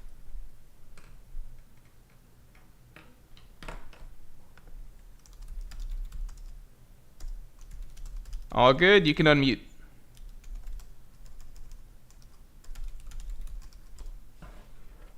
All right. If you can hear me. Okay. I think we should be good. We should be good. Yeah, yeah, yeah. Hello? Hey, man. All right. Thanks for joining. I think we're good audio-wise. People should be able to hear you. You mind saying something? Are you echoing? I shouldn't be echoing. If you can hear me, okay. I think we should be good. We should be good. Shoot. Yeah, yeah. Do you have stream on right now? Thanks for joining. I think we're good audio-wise. People should be able to hear you. You mind saying something? Justin, do you have the stream on? Are you echoing? I shouldn't be echoing. Hold Okay, on. I think we should. I think if you can turn stream off, that would be good. Am I doing something wrong? I don't think I'm doing anything wrong.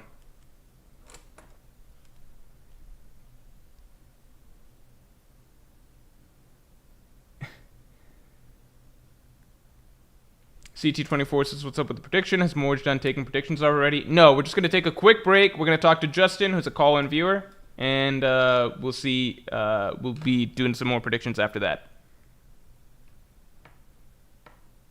Genjutsu. Okay, let me just get off my quick thought. You guys can hear me, right? Let me just get off my quick thoughts on Soul and Moana. Okay, so generally speaking, how do I say this? Okay, let me start with Soul. If the movie is a very, very, let's say, grounded movie, right? Like, let's say Pixar's going for something very grounded. Because some movies are just wacky, fun movies, like Monsters, Inc., right? Lots of wacky, fun monster shit or whatever. And, like, you know, there's a theme and messaging and everything going on there. But, like, you're still entertained by the colorful world and the characters and all of that, right? Same thing with, like, Ratatouille, right? Like, it's a rat, he's a chef, right? Like, it's a wacky, fun sort of whatever, right? Like, all the Pixar movies, really, like, at least a lot of the older ones, right? I personally think that in those cases, if you're, sorry, I think there's inherent value to the animated movies, like Pixar movies, in just the vibrance of the world, the fantasy stuff you're showing, etc., right? Now, Soul was a very, very, very grounded Pixar movie, right? It's really a very, very grounded Pixar movie. Like, yes, there's the afterlife stuff or whatever. Okay, Justin Holland's back. I'll get back into this in a second.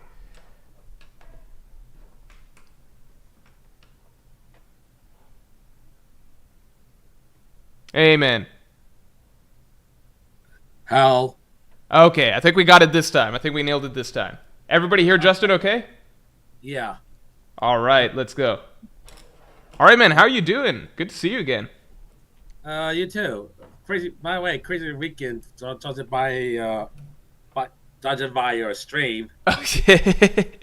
Yeah, it was a long weekend, man. So you got to forgive me if my brain went too deep into some random stuff like talking about the fonts and all of that. That's just, sometimes your brain's just a little bit, just a little tired. Yeah, I could get that. So how have you been? All right, just got through my very first. But guess what? Do you know? Ever figure out what that 11, 17, 19 was? No, because for those of you who missed it, Justin earlier in the chat he posted something that said 11/17/1991. What is that? I want to know what That, is that a code? Can I just guess? Because is it a date? Is it a date? yes. Okay, what happened on that date? You guys were talking about birthdays. Oh, is that your birthday? Yes. Oh, nice. So your birthday just passed a little bit ago. Okay, happy birthday, man. So you just turned. I can't do the quick math. 33. 33. Nice. I know from the happy hour that you told me that you've been a One Piece fan for like a long, long time. When did you start again? I think it was around middle or high school. Okay. So what was going on around that time? Like, were you a weekly? Like, where'd you start getting into it weekly? Oh yeah, I started on the I started in the anime and for kids before getting into the manga, and so it took off from there. I was involved in all three of the big three back then. Hmm. So, eh, eh, I know he said you got a video about involving the Thousand Sunny tomorrow, but Yeah. I mean, recently I came across this interesting post on Twitter about I'm guessing someone had a bit of a theory about Frankie building essentially a general Frankie for the Sunny, only like a general Sunny of sorts, like a general war. Like it becomes like a transformer, like Optimus Prime, or or it becomes a mech kind of like the Sunny just No, becomes a giant mech. I mean, so, I don't know, maybe like a warship Okay. that the Sunny can dog up. You know how the general Yeah. Frankie, like it's I'm like a try battle, I'm trying like not a to say too much because like my video tomorrow, you'll be very interested because what I'm thinking is not quite the same as that. What I'm thinking is also something that I've been talking about in past videos, like from some time back, but I don't want to spoil it right here. And tomorrow is just a very in-depth breakdown of it. But I'm interested to hear more of what you're saying with that theory because maybe it ties in. okay. Here's you know how like listen, like the general. You know how like General Frankie is like a suit of armor for Frankie. Yeah. Well, I guess in a way, what this person is saying is the this second shift or this third shift the stars get could be what what the, the what the show of Frankie is to the Falcon Sunny, only a ship like a warship of sorts. Okay, I see what you're saying. Like, so Sunny can upgrade sort of into a larger warship or battleship. I see what you're saying. Like, because like Frankie inside the General Frankie is like Frankie in a huge suit of armor, right? But like Thousand Sunny has an upgraded version of it. Is that what you're saying?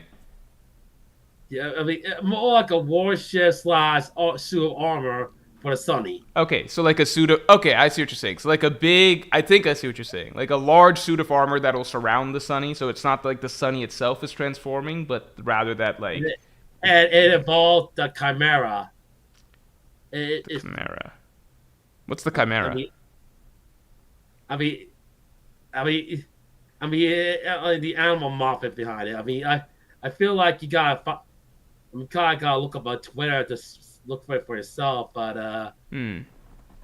I mean, I could try seeing your leaks sometime. But Well, okay, I don't want to see too much because like I've got something else coming tomorrow that I think might tie in. It might not. I don't think it's the same thing, but you might be convinced of what's coming out tomorrow just because I feel like. yeah, I mean, there might be inspiration, but we'll see. Hmm. You know what? I'll keep it on. I'll just moving on. I also keep, I keep thinking that a different topic. I keep thinking that maybe this is the Elbaf will be the arc where Luffy gets the, you know how he gets gets a the code for the rest of this, like the remainder of the series, because I feel like this is the arc that things are really gonna take on, like the war really begins, and like Luffy is really gonna have to step into that. I mean, come on, let's face it. When he had that raid coat on, he actually looked and felt like actually a true great pirate. Yeah, I agree. I think that was Luffy's best look in the entire story. We actually did like a Straw Hat outfit ranking stream, and I think everyone had that as Luffy's number one. The thing is, like in Elbaf, he's at least got like a bit of a Viking thing going on, and he looks pretty cool with that. But I agree that it would be nice to see. I don't know. I feel like if he's just lounging on the ship, it feels cool to see him just in his usual outfit. But I agree that in big battles, it feels cool, like the idea of like having a raid, like the raid coat or something like that on, or you know. I agree with that. I mean, at the same time, like I said, we're in kind of the fast saga, and with the big battles coming up, I mean, it's getting to a point where it most of that might become a little scarce, and it might be a little more prudent, a little bit to keep that coat on, God, so people will take it more serious. So I mean, feel like when the war begins, he's got. I mean, I know it's not may not be too much his style, but at the same time, push comes to shove, I mean, what choice he might have. I mean, I think that like Luffy doesn't mind not being taken seriously because like lots of people don't take him seriously at first. Like Loki didn't at first, but then that's always part of the fun where like Luffy gets underestimated at first, partly because of his look and his design, and then they realize how tough he is after he shows out a little bit. But I do also like that he just looked the part too when he was up on the rooftop facing the Yonko. Like he looked like he was, the next coming of Roger and stuff like that. So, um, I'm on board with the raid cloak, or maybe even something different. Like Oda might have some really cool design up his sleeve for Luffy. That's like even because if he did that for just Wano, then maybe there's something even more unique to Luffy that he'll have up his sleeve for the final saga. Who knows? I don't know.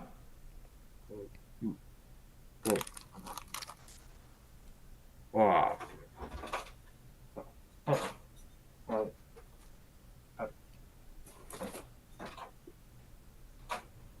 Yeah, beginning of posters are really nice, by the way. Thanks, man. I'm glad you're enjoying the posters. I like the posters a lot. Did you get the Skypea one by any chance and the Elbaf one? Which one have Yeah. you liked the best so far? Honestly, not very far about it.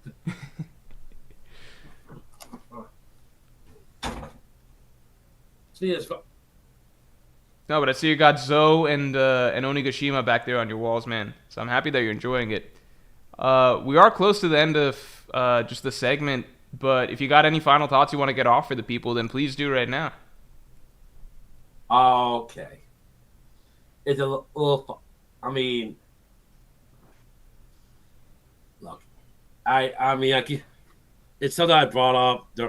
Something I brought up that you said you couldn't bring up during the stream. Like I said, I see from what I see. I see.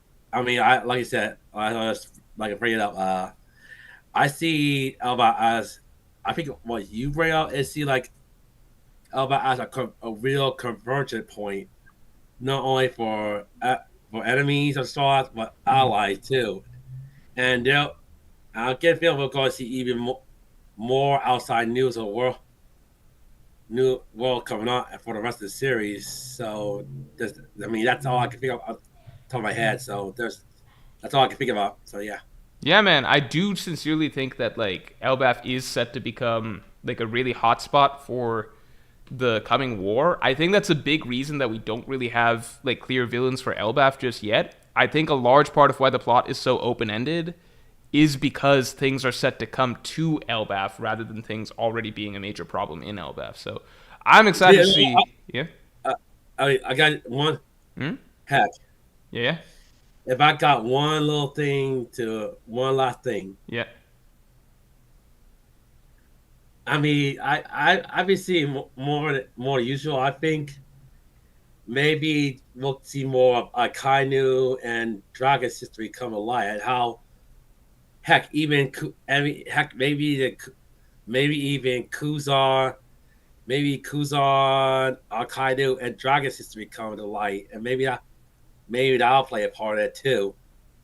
I would be interested in that definitely if Dragon turns out to be like if he has some sort of personal connection to a Kainu or something like that. A lot of people have wanted that to be there. So Like a brotherhood, like Ace Luvia's soul had. It might be that I don't know if it goes that deep, but I definitely think Dragon's backstory is one of the most saved because it's probably set to be one of the most interesting in the story, man. So man, it was really good having you on as usual. I always really appreciate the support, man. Happy birthday, also like I'm happy always for the support, man. Congrats on turning 33. And yeah, man. When's the next happy hour? Next happy hour, we're probably going to schedule for the next break stream because we couldn't make this break stream. So we're probably going to schedule it for the following break stream that comes after this next batch of chapters. So, because I didn't predict that Oda was going to take a 2-week break, so I didn't know that during this period of time. So it's going to have to be the next break stream that this happens. But we'll definitely looking forward to talk to you then, man. And yeah, thanks for the support as usual, man. I hope you have a great night. Talk to you later. Peace. Bye. All right, everybody, shouts in the chat for Justin. Seriously, shouts in the chat for Justin. It takes a lot to come on stream and talk to, a couple hundred people at the same time. Sorry about the audio issues at the beginning, but like that's just always going to happen sometimes when having people on. Sometimes it's on my end too. But yeah, if you guys are interested in hopping on streams as well yourself, obviously the link is up above if you're interested in joining in through the poster bundles. We are considering, because we started doing the posters individually, we are considering just letting people call into the stream without doing the poster deluxe package, etc. Because it's a package that we worked out with the artist early on, but now we're talking about splitting it up. So that might be a thing that's split up in the future, and then that way it can be easier for people to join in on these going forward. So, might make it easier for people to just hop in on stream. I don't want it to throw off the flow of streams too much, so we don't want to make it, I don't want to make it too, I don't know, got to figure out a certain thing, but might make it easier to just hop in on streams, depending. Because I know lots of times some people have really strong feelings and emotions during stream, and they want to hop in and tell me I'm wrong, and, I'd love to offer the opportunity, but I don't want to make it too easy, because otherwise the streams just derail too fast, But thanks for the support, as usual, Justin. Always appreciate seeing you, man, and, yeah. Oof says, Morj won't let me call in because I'll expose his casual NBA takes. Hey, listen, man, maybe we make it easier to call in. And I am a relative casual in the NBA because I don't watch as much as most people do. But at the same time, sometimes I just say certain things that, are definitely not they're things that actually happened or whatever. And people just, everybody, sports fans are always going to have their own biases. So it's just there's always going to be some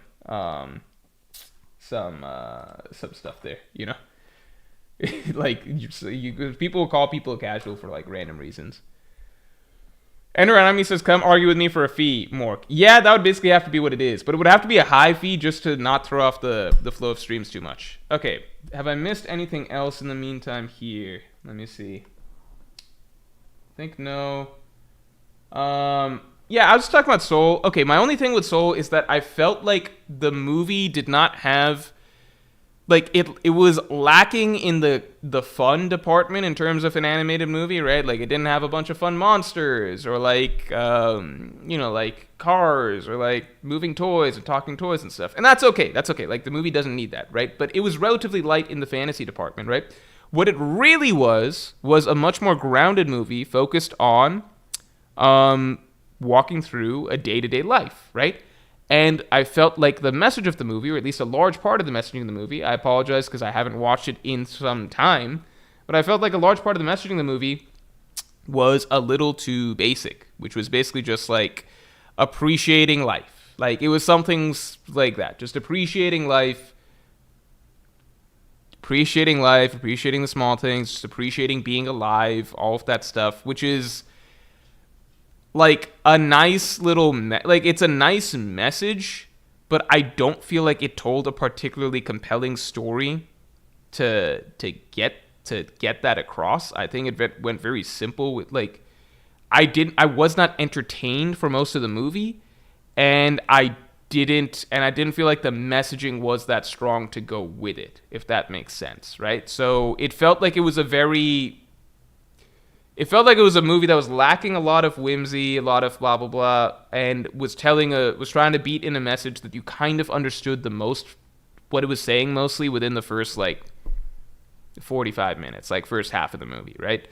So that's why I don't think of Soul as that good of a movie. I think it just is a little too basic. Like if I were to compare something like Inside Out 2, I think Inside Out 2 is like a relatively grounded movie. Like you've obviously got the emotions and stuff, but the rest of it is just walking through this girl's experiences with being accepted socially, right? But I feel like I could not see what the movie's full messaging was till we actually got all the way to it. And by the time that we actually got all the way to it, I feel like the movie had actually walked me through a lot of different things that had made me actually on board with a lot of what it was saying at that point in time. And I feel like it got to a more layered message that you did need to go through the whole events of the movie to get to and understand and appreciate. So same thing with like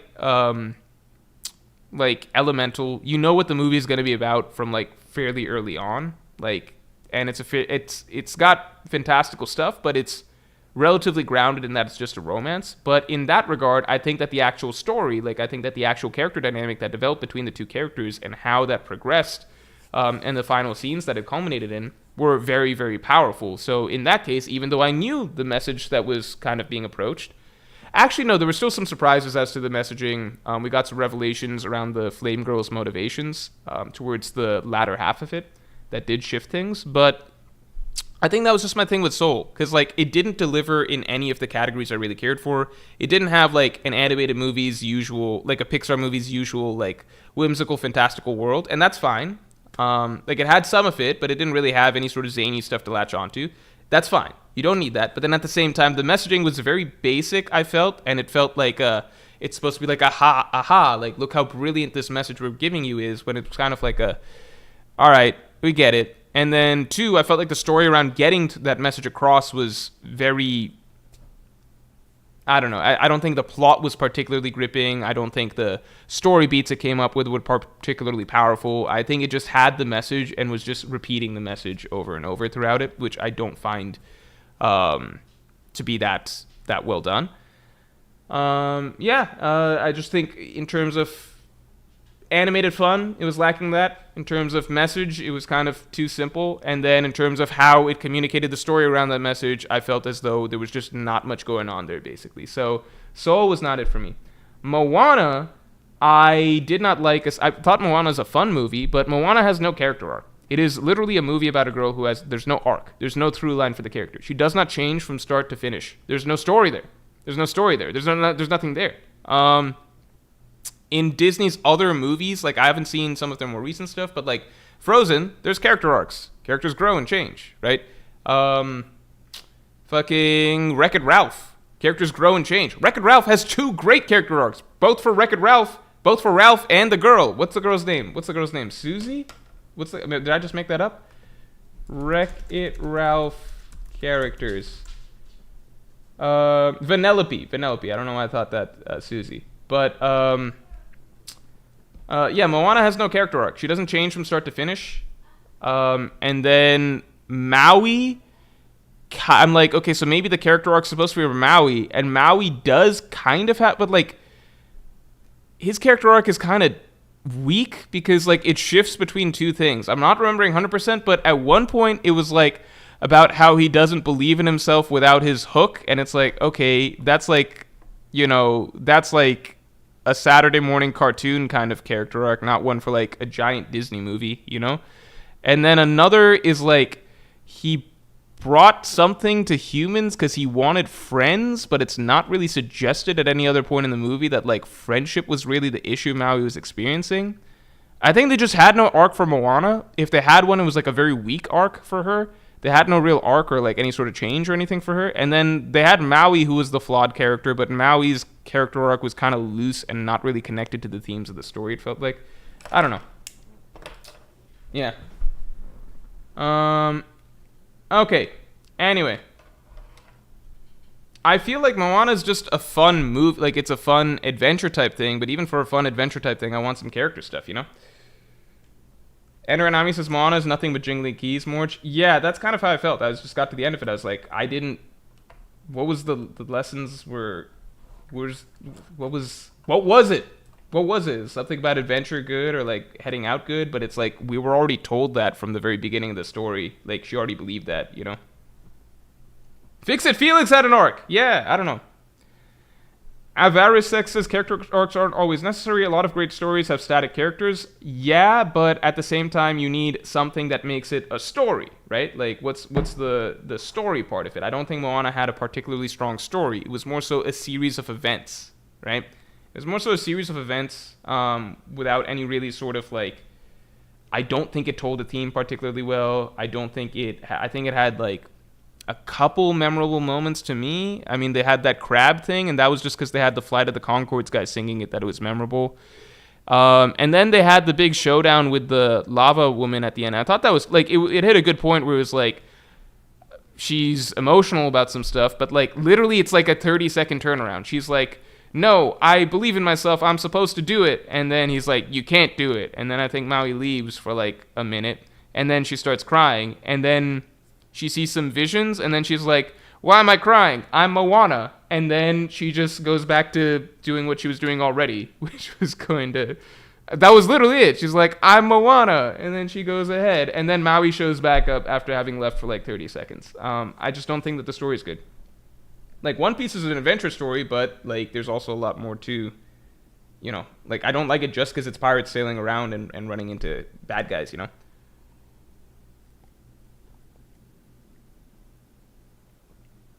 All right. Do we have any more predictions for this? Otherwise, we will probably move on to Hunter x Hunter shortly. I think that was the period of time where I started to think that kids' movies nowadays are going downhill. Because, like, I liked Frozen. I liked Wreck-It Ralph. Then the next Disney movie that I saw was Moana. To be fair, here, let me be very fair to Moana. Let me be very, very, very fair to Moana. Let me say this, which is, I watched Moana literally the night after one of my best friends died. Because he passed away. This was 2020. He passed away. We all got the news. We all convened at one person's house, and then we all stayed there like the next couple days. And I think the first night, everyone was just really down and kind of grieving. And then the next night, we were all staying there. And, like, we had nothing to do. We were just down. I think it was just not the mood for it at all. The only reason Moana was put on was because the person whose house we were staying at, like... I think it was agreed, like, we should do something to get our minds off. So it's like, okay, what if we just watch something? The guy whose house we were staying at, his girlfriend suggested Moana, and she was very certain that we would all like Moana. And she was like, it'll make everyone feel better. So none of us really cared. Like, we didn't have our heart in it. So Moana was put on, and then, like, we all just, like, we're watching Moana or whatever. And then it ended. And I didn't really have, like, much feelings towards the movie overall. I was just like, that wasn't good. And nobody really had any sort of like enthusiasm or like whatever for it. It was kind of just like, okay, it ended. Now we just disperse, move on, basically go back to our respective rooms or whatever. Or maybe we stayed up a little bit later after that, but it was definitely the worst possible headspace to be in to watch that movie. But I think regardless, my opinions of the movie wouldn't change because the things I observed were the things I observed. So I didn't like that. So I was like, okay, so I feel like that's a misstep by Disney. And then later on, I watched Pixar's Soul because I was at home. I was visiting family back in Maryland, and my sister had put Soul on. And then me and my mom wanted to come watch Soul with her. Like, she had it on in the basement. And my sister was very much like, I don't want you guys watching with me because you guys are going to be annoying. And then we watched with her, and my mom and I complained all the way through Soul because we both thought it was bad. And then we didn't even get to the ending because my sister got so tired of it that she turned it off. But we got like literally like 90% of the way through. She just turned off like the last 15 minutes or something. But my sister didn't like Soul either. None of us liked Soul. Yeah. Anyway, so after that I was just like, okay, I don't like Pixar either now, I guess. I think I liked Zootopia. I liked Zootopia when I saw that. I saw that on a plane. I thought that was fun. That was entertaining for the plane ride. But I still didn't think Zootopia is as good as like Lion King or like shit that like Mulan, like real shit that I watched. You know, Disney movies used to have real shit in them. You know what I mean? Like you could watch Mulan. Like Mulan, you could watch Mulan is like literally, it's an epic anime. Like it's an epic fucking movie. Like you could watch it. It's just an epic anime. Like there's this whole avalanche scene, like a battle in the snow and a huge avalanche going down and everything like that.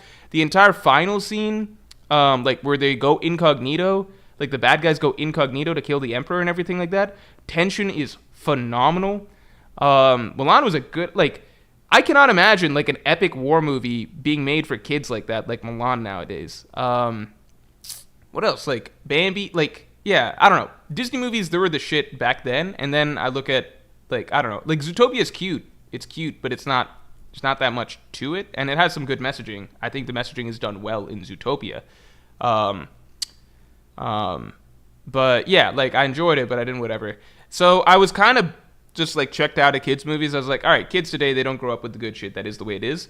And then I watched Elemental, which I loved, and that changed my mind. I was like, okay, never mind. They're onto some shit with Elemental. This was really, really fucking good. Elemental straight up might be controversial. It might be my favorite Pixar movie. And then I watched Inside Out 2, and I was like, okay, Pixar's got it. They know what they're doing right now. These are two really, really good movies. I think that I haven't seen a good Disney movie lately because I haven't really tried to check. Okay. I haven't checked out any of the newer Disney movies. All right, everybody. I am probably going to read Hunter x Hunter chapters soon, unless we've got some more predictions for this. Do we have any more chapter 1132 predictions we want to get in? Otherwise, this is what it is.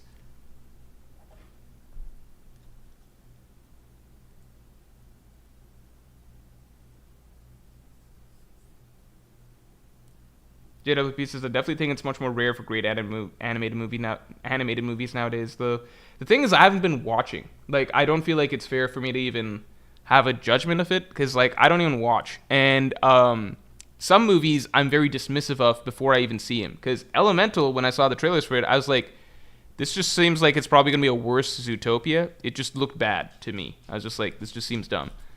Not dumb, but I was just like, it's going to be the most straightforward thing in the world. Like, oh my god, a world where fire and water love each other and they're gonna try and have a romance. Oh wow, what a I was like, my god, Pixar's really fucking lost their creative touch. Then I watched the movie and I was like, that was probably more like from start to finish, just like actual tight character writing and character dynamic writing than anything any Pixar movie has done before. Like, very, very focused, very concentrated. They approached it like it's an actual adult movie that they just had to transpose into a children's movie context. So Elemental blew my conceptions away. Also, again, I mentioned this before, visually just absolutely gorgeous. Like, absolutely mind-blowing. I would watch it again high just to get that experience again. And then Inside Out 2. I think I wasn't as skeptical of Inside Out 2 just because I did like Inside Out 1. I just didn't love it. I liked it. I didn't love it. That scene where the elephant, I'm pretty sure it's an elephant, Bing Bong, Inside Out, it's complicated because, like, you know what it is? You guys are gonna hate me. My feelings about Inside Out are similar to my feelings about Up, which is that Up, I feel like, has one phenomenal great scene, which is the opening scene, and then the rest of the movie's mediocre and forgettable. Like, genuinely, the rest of Up is mediocre and forgettable, okay? Like, not mediocre is too harsh, but it's not great. Like, if you remove the first 5 minutes, it's like a fine, enjoyable movie, but it's not a great movie, right?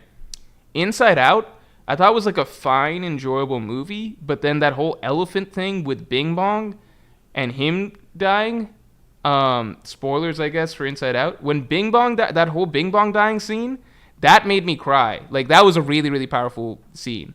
So then, since that happened, I was like, okay, I guess I gotta respect Inside Out as, like, a good movie. So I didn't love Inside Out, but, like, I liked it, and I respected it.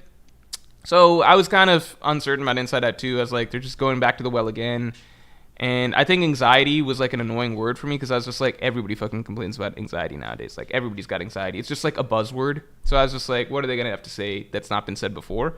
And I felt like I was extra impressed by Inside Out 2 because it had to beat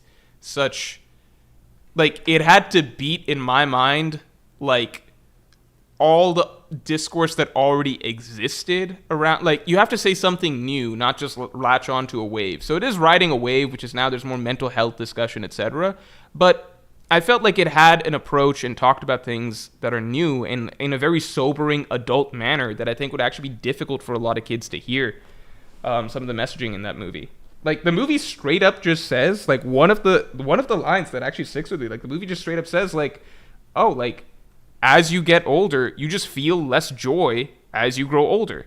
That's straight up a line that is stated in the movie, and it's, like, true. Like, it's meant to be something that's a lesson that's learned. Like, like, yeah, childhood is not, like, childhood and adulthood, there are some differences. One is that you just feel less joy. That doesn't mean it's the end of the world. That doesn't mean that, like, oh no, life sucks because you feel less joy. You don't feel it the way you did as a kid.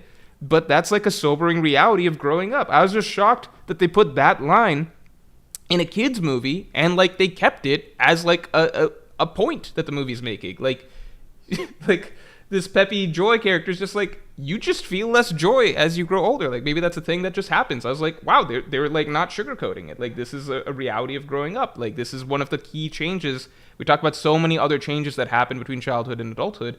But, like, that's something that I don't think is discussed as much, which is just that you probably feel these certain emotions much more strongly as a kid, and there's something significant that's lost once you become an adult, and reality just warps how much happiness you can actually feel. Like, for the average adult, like, there's so much more to deal with and struggle with. And I was like, that's an actually interesting take on it.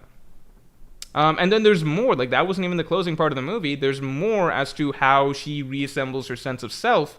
And it was not in a simply sappy, kiddie, feel-good way. It was in a more nuanced adult take on it. JWP, thanks for the 5. The spoilers were vague and barely told anything, but didn't seem hype. Plus, the breaks or predicts being low makes sense. Hunter x Hunter chapter is actually unreal, though. I'm very interested in this Hunter x Hunter chapter because I've read a lot about it.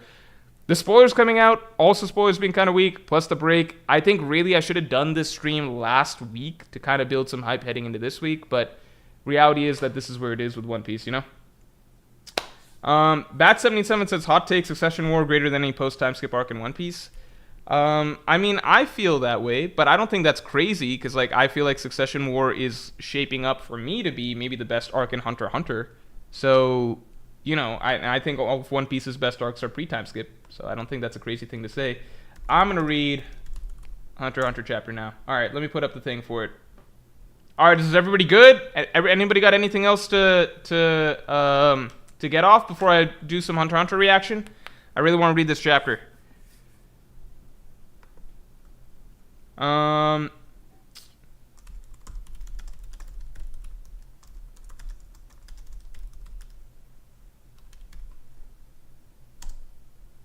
Alright, this is happening. This is happening. Alright. Is everybody ready? Is there anything else One Piece related you guys want to get off right now?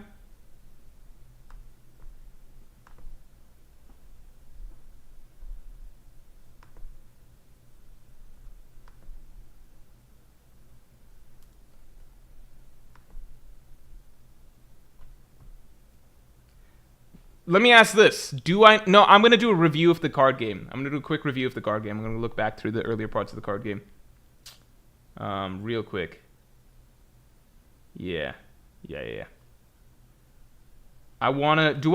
you guys think that I should review the card game really quick? Not review, but like, will it be confusing if I don't remember the rules of the card game that well from before?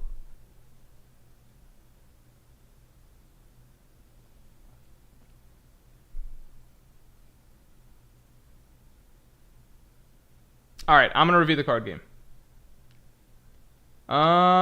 Oof has one more prediction. We're gonna get that in here. Thanks, man. Appreciate it. Luffy rejects Loki's offer of destroying a pirate crew, but accepts to free him anyway.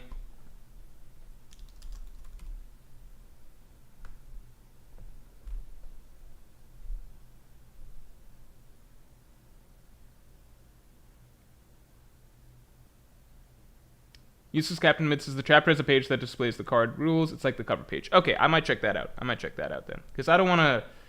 I got very excited from the previous chapter reading the rules because I like situations like that. I'd be happy if this is a game that takes place over multiple chapters.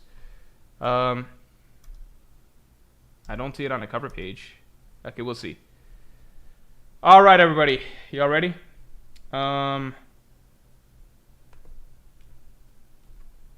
One second.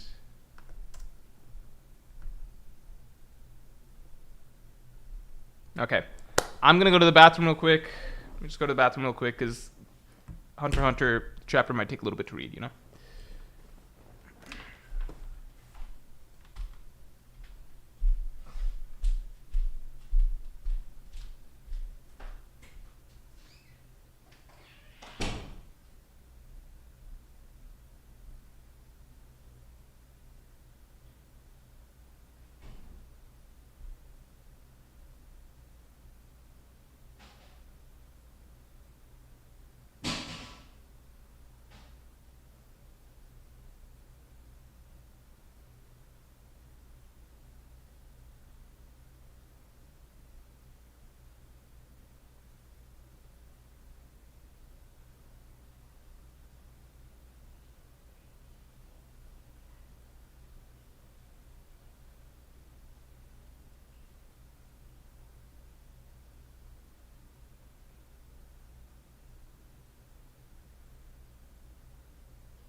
All right. Let's see.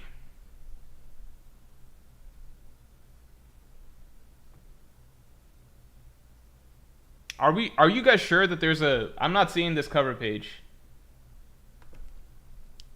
Can somebody confirm, is there a page here that will review the rules of the cards? Otherwise, I'm just going to skim chapter 4 or 7 again.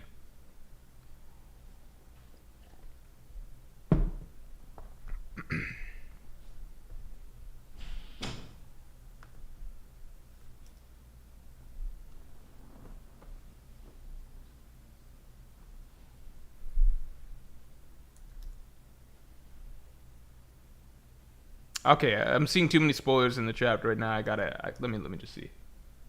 Jing Freaks, thanks a lot. Morj, where and what do you think Jing and Periston are up to? What do you think Jing's role in Succession War or when we reach the Dark Continent will be? I personally think that I feel like Jing will kind of take up the role of our protagonist figure in a sense when we're in the Dark Continent. I don't think that he's going to be as significant in the Succession War itself. I think Succession War is more so Kurapika's playground. I think that Jing's significance will tick up when we're in Dark Continent stuff, because then that's when, he's got his own exploring agenda. Beyond Netro's got his own exploring agenda. Harriston's got his own agenda. Hunter Association. I think that's when Jing will kind of be maybe the main guy that we follow for a little bit.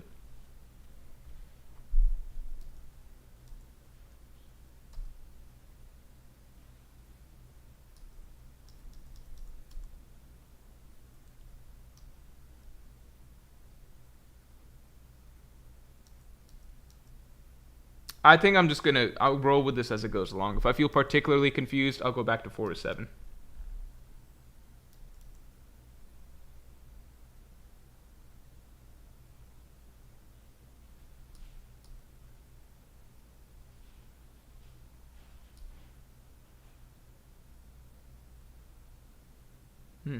I don't remember what aim does. Okay.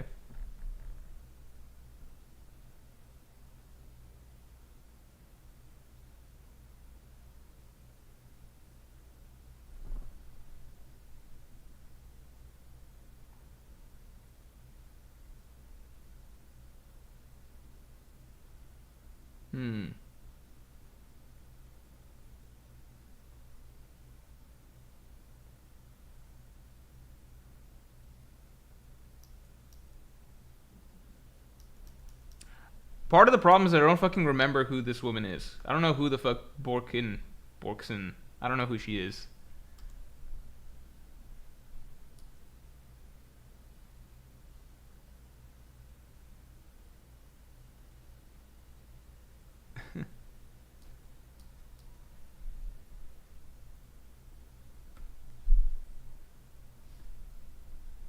Actual.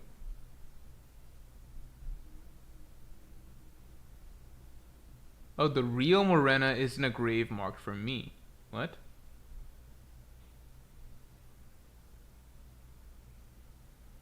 A carnival orphan. A carnival for the cock. Okay, hold on.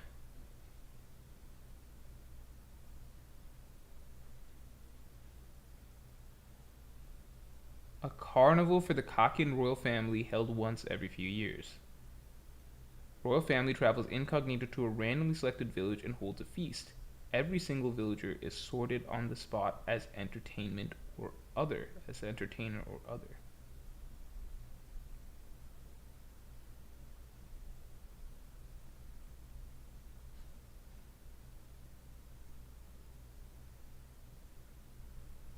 Crimes even included lower-ranking officials speaking frank.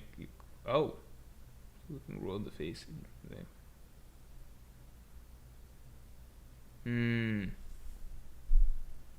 Okay, so anything against royals.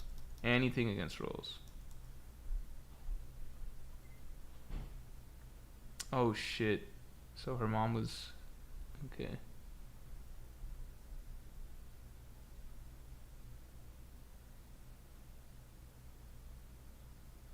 What? She was unable to even be aware that she'd become pregnant or given birth to me. All carnival orphans were scarred at birth and sent to an institution.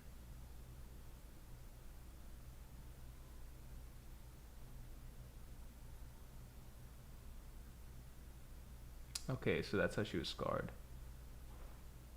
A base of operations for a human trafficking organization run by... Oh.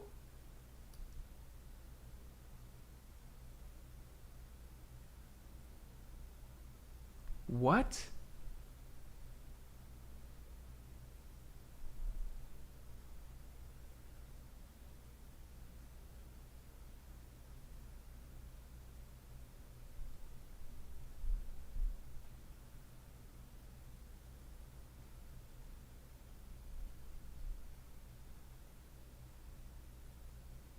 What? For the next 20 or so years...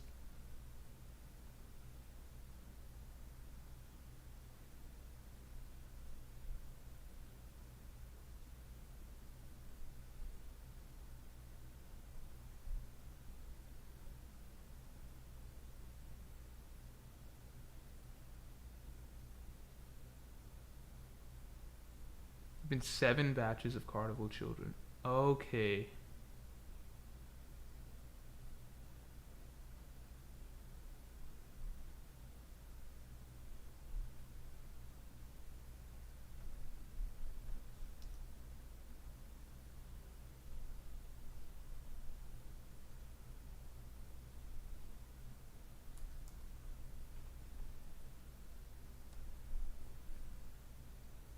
Hmm.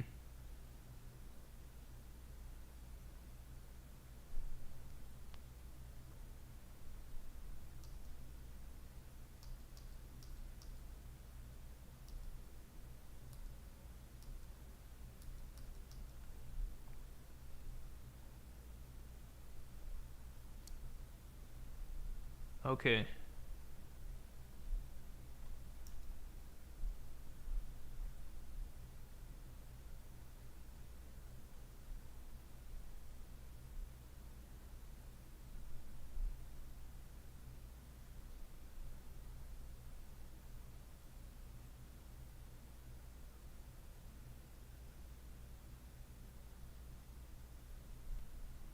Okay.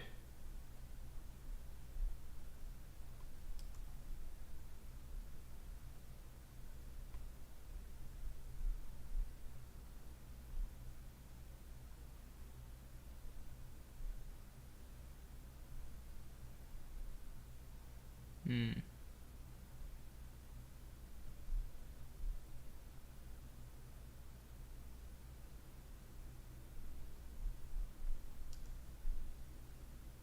Oh, is the Joker the one that was the best card? I forget.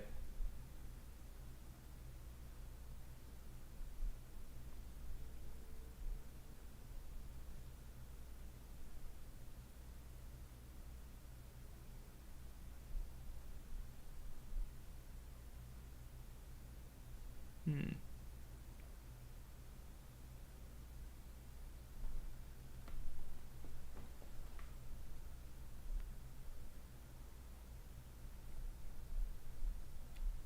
It's true. It's like a superpower, but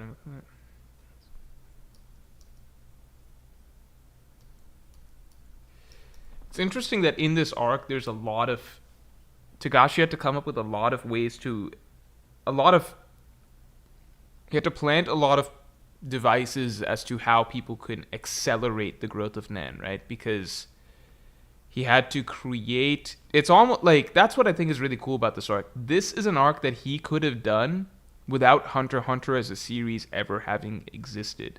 You could just have this setting, like, because everything that's being explained here is very new. The Kakin Empire, this voyage, right? Dark Continent we just heard about.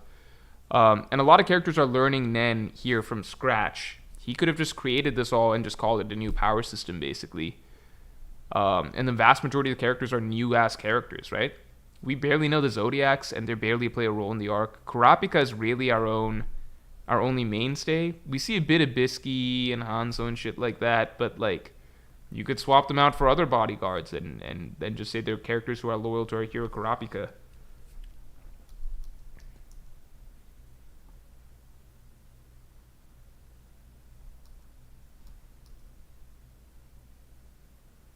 Oh, so it's kind of like a card idea. The maximum of 22 players are children. Once they earn enough points, they can also become parent themselves and produce. That's insane, though. I wonder if it's ever gonna get to a point where once someone can increase can start um, producing more. This also feels Chimera Ant esque in that the concept was queen births a king or whatever, right? And then I forget exactly what it was. Like the idea is that like colonies would continue to spread if the Chimera ants were left unchecked. That was a whole explanation. Like queen births lots of children. Those children can go out. Some of the queens can start new colonies or whatever. And each original queen eventually births a king that is the ruler of the. Like the idea was that more Meruems and more of these Chimera ant civilizations could have been created.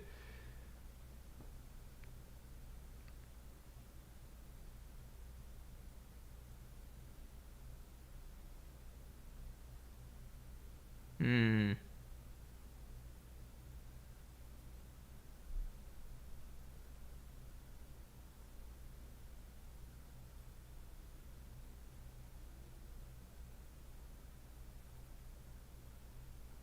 Okay.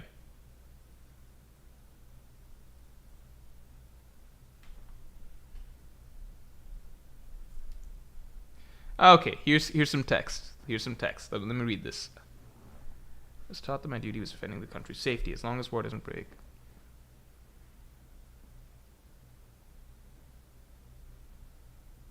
I maintain that this arc, like, if you watch the video breakdown that I did before on Manga Morj of like the themes of this arc, it really is all the facets of society. It's an examination of all the facets of society and how certain cracks in it and how certain hierarchical systems will eventually lead to a dissolution of order in society, no matter what. That is what this arc is about so far. Bjorkson, whatever the fuck her name is, she represents another facet of society here, which is basically the not indoctrinated, but those in society who are raised up, not high class, not low class, but those who are raised to basically respect what the establishment is and the order that it provides, even if you don't strongly feel for the nation itself.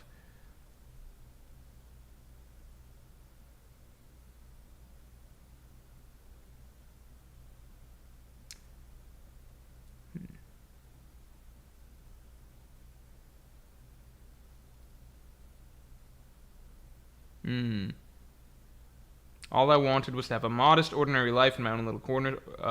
Like these type of people, I suppose, middle class, want the standard citizen, don't want the dissolution of the country. I don't want any of this. Things turned iffy when Beyond or whoever pledged to go to the new continent, destroying humanity.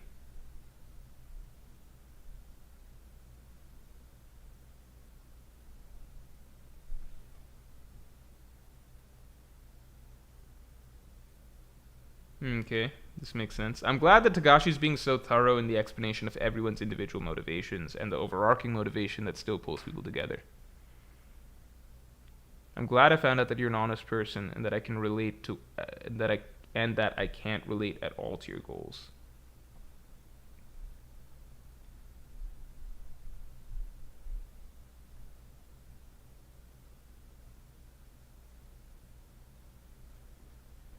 She knows that she's a specialist. She knows Bjorken is a specialist.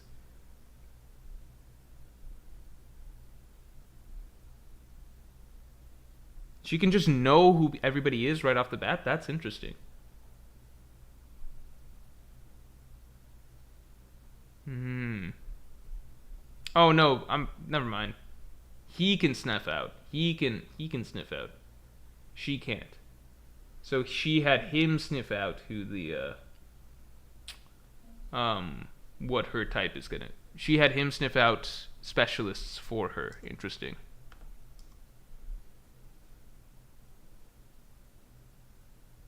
Shit, so he could find Crollo pretty damn quick. No, specialists before they know Nen, but still, he could find Crollo. He could probably find Hisoka really quickly. Hisoka's not a specialist. I'm just saying that he has the ability to find people very quickly. Okay, so specialists are a very small percentage. 0.033%. Holy shit.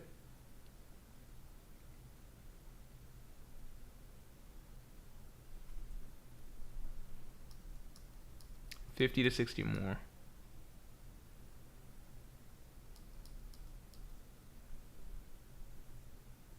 He's come across Crollo. Super famous. Damn.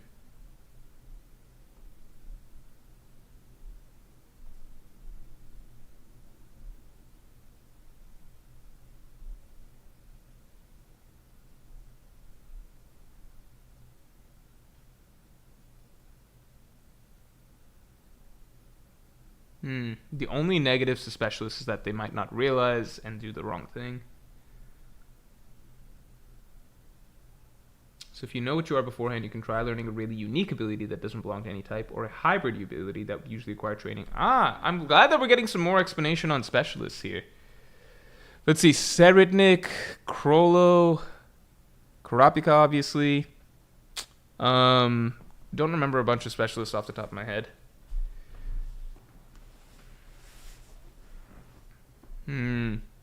some specialists were also, or some characters were also confusing as to why they were or weren't a specialist or whatever.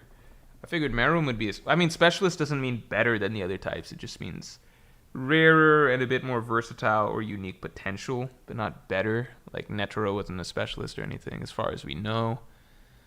I think Netero is an enhancer, officially stated in some release. I forget. And Meruem was like an emitter, which I thought was. I guess I don't really understand certain aspects of why this or that. Yeah, there's not too many specialists in Hunter x Hunter, I guess, that I can remember right off the bat.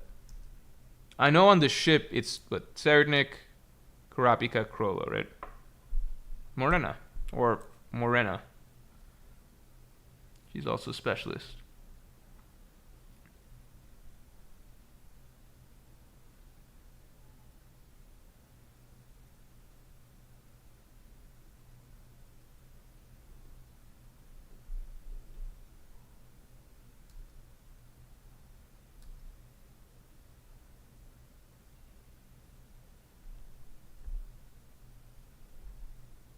So there's a role that she wants her to learn that only a specialist can really do.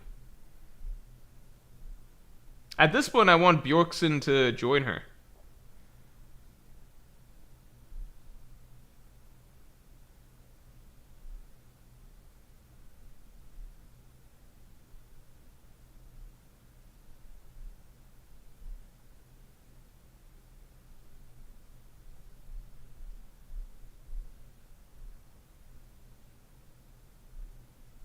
I don't remember the rules. I don't remember why yes is bad.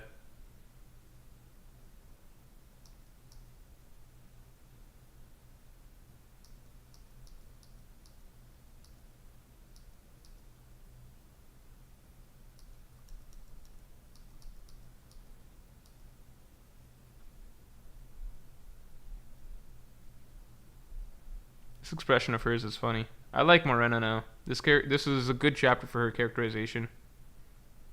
No means you won't join us, whereas X voids the game itself.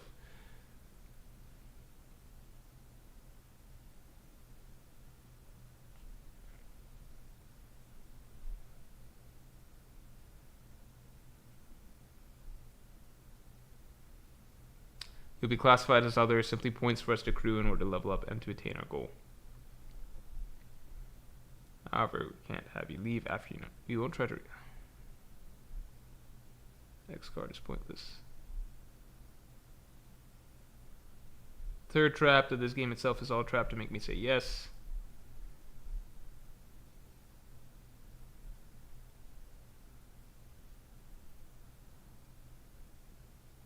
Oh, so X means that it's just all over. It just doesn't matter.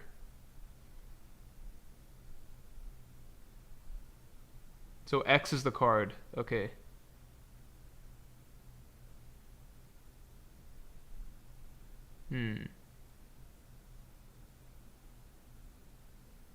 Okay. X is very good.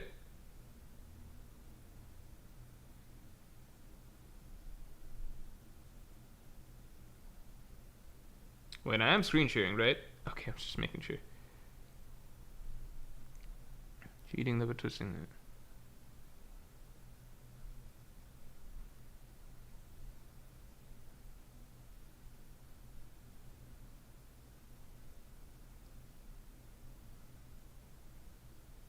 Can you explain how this makes sense for you so I understood? I just like that Togashi always... This is just one thing. Like, I think Togashi's overly anal in some aspect. Like, I'm not saying it's perfect. He is overly anal in some aspects in terms of, like, clarifying every little detail and, like, making sure that every logical choice makes sense, right? But at the very least, with Togashi, you never have characters question. Like, with Oda, it's just frequent. Like, you do have readers very often having to come up with reasons for, like, why X or Y decision, or why this or that made sense, or why X, like, why character did this or that, or didn't think to do this. And it's like, oh, no, it's probably because they, like, there's lots of headcanon, I feel, that has to be invented to justify certain characters' decision-making in One Piece. Togashi, I think, is too far on the other end of the spectrum, perhaps, where it's very anal about it, but he does prioritize the logic of what's happening with the story and what the characters are doing a lot.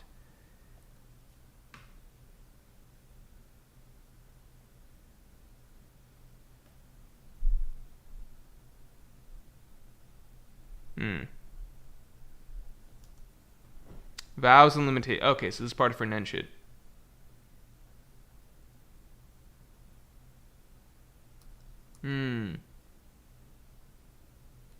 Okay, so she accepts this stuff when she has people join her game. Because the rules are like this, it's good. It validates the strength of her abilities. Okay, okay.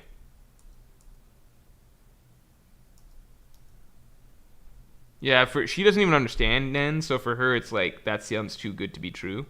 That there's like a real tangible reason for this.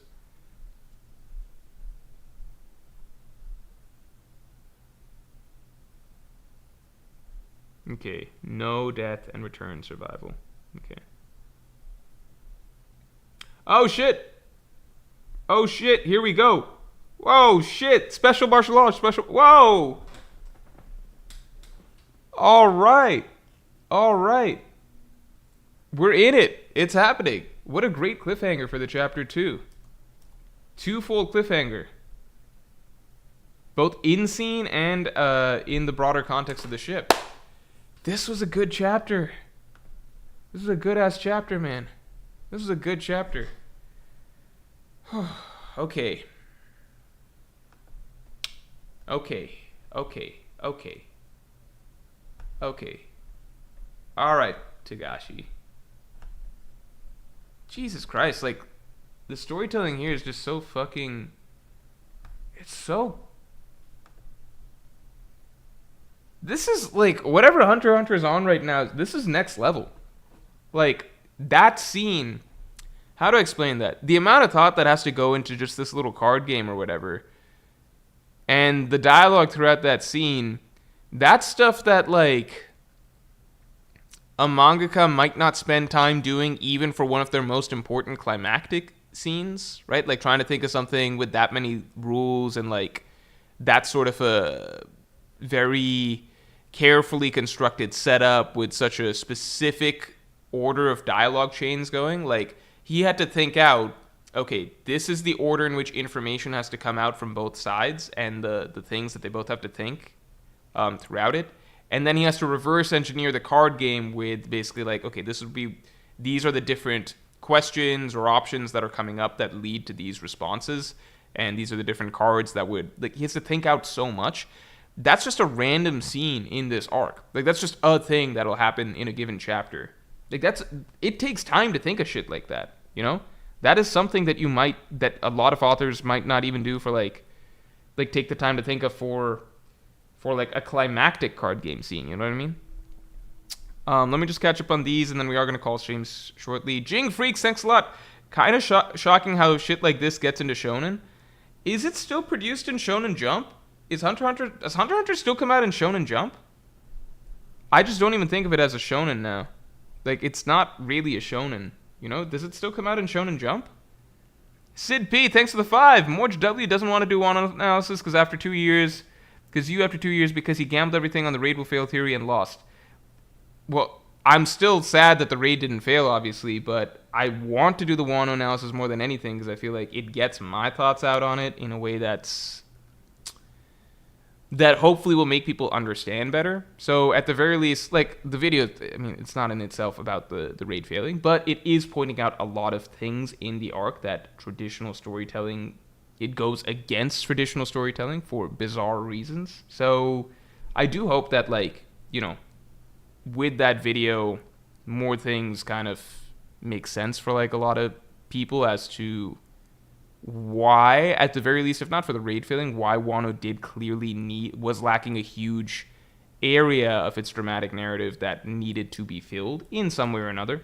So if anything, that's something that, like, part of my desire to get the video out is just so that, like, I get my version of, like I get my full thoughts across on, like, hey, here was how this arc, like, from a literary perspective, it actually looks. And here is why something, doesn't have to be my theory, but something is desperately needed in there, because a whole shit ton of other shit kind of is dependent on that sort of element being in the narrative, in a narrative in general, not just Wano, you know? JWP, thanks for the 10. Yeah, Tagashi is legit on another level right now. The Nen card game is peak. Morena's backstory. The fact that Morena isn't Morena, yeah. And yeah, the logic feels like this whole arc is already planned from the end. That's the thing. Like, it's so thoroughly thought out. Like, it feels like this has to be an arc that is very carefully thought out, because he's just sitting in bed. He has nothing else to do but think and, like, really carefully plot out what each character's role is going to be by the end. Like, it doesn't feel like anything is superfluous or it's just being thrown in to throw in. Like, every character, every random bodyguard who's had a role here or there, it's always led to something. That's what I really, really appreciate about it. It doesn't feel like he's just, like, letting his imagination go wild. It feels like it's a million chess pieces being put into place, but the end game of the chess game is already thought out.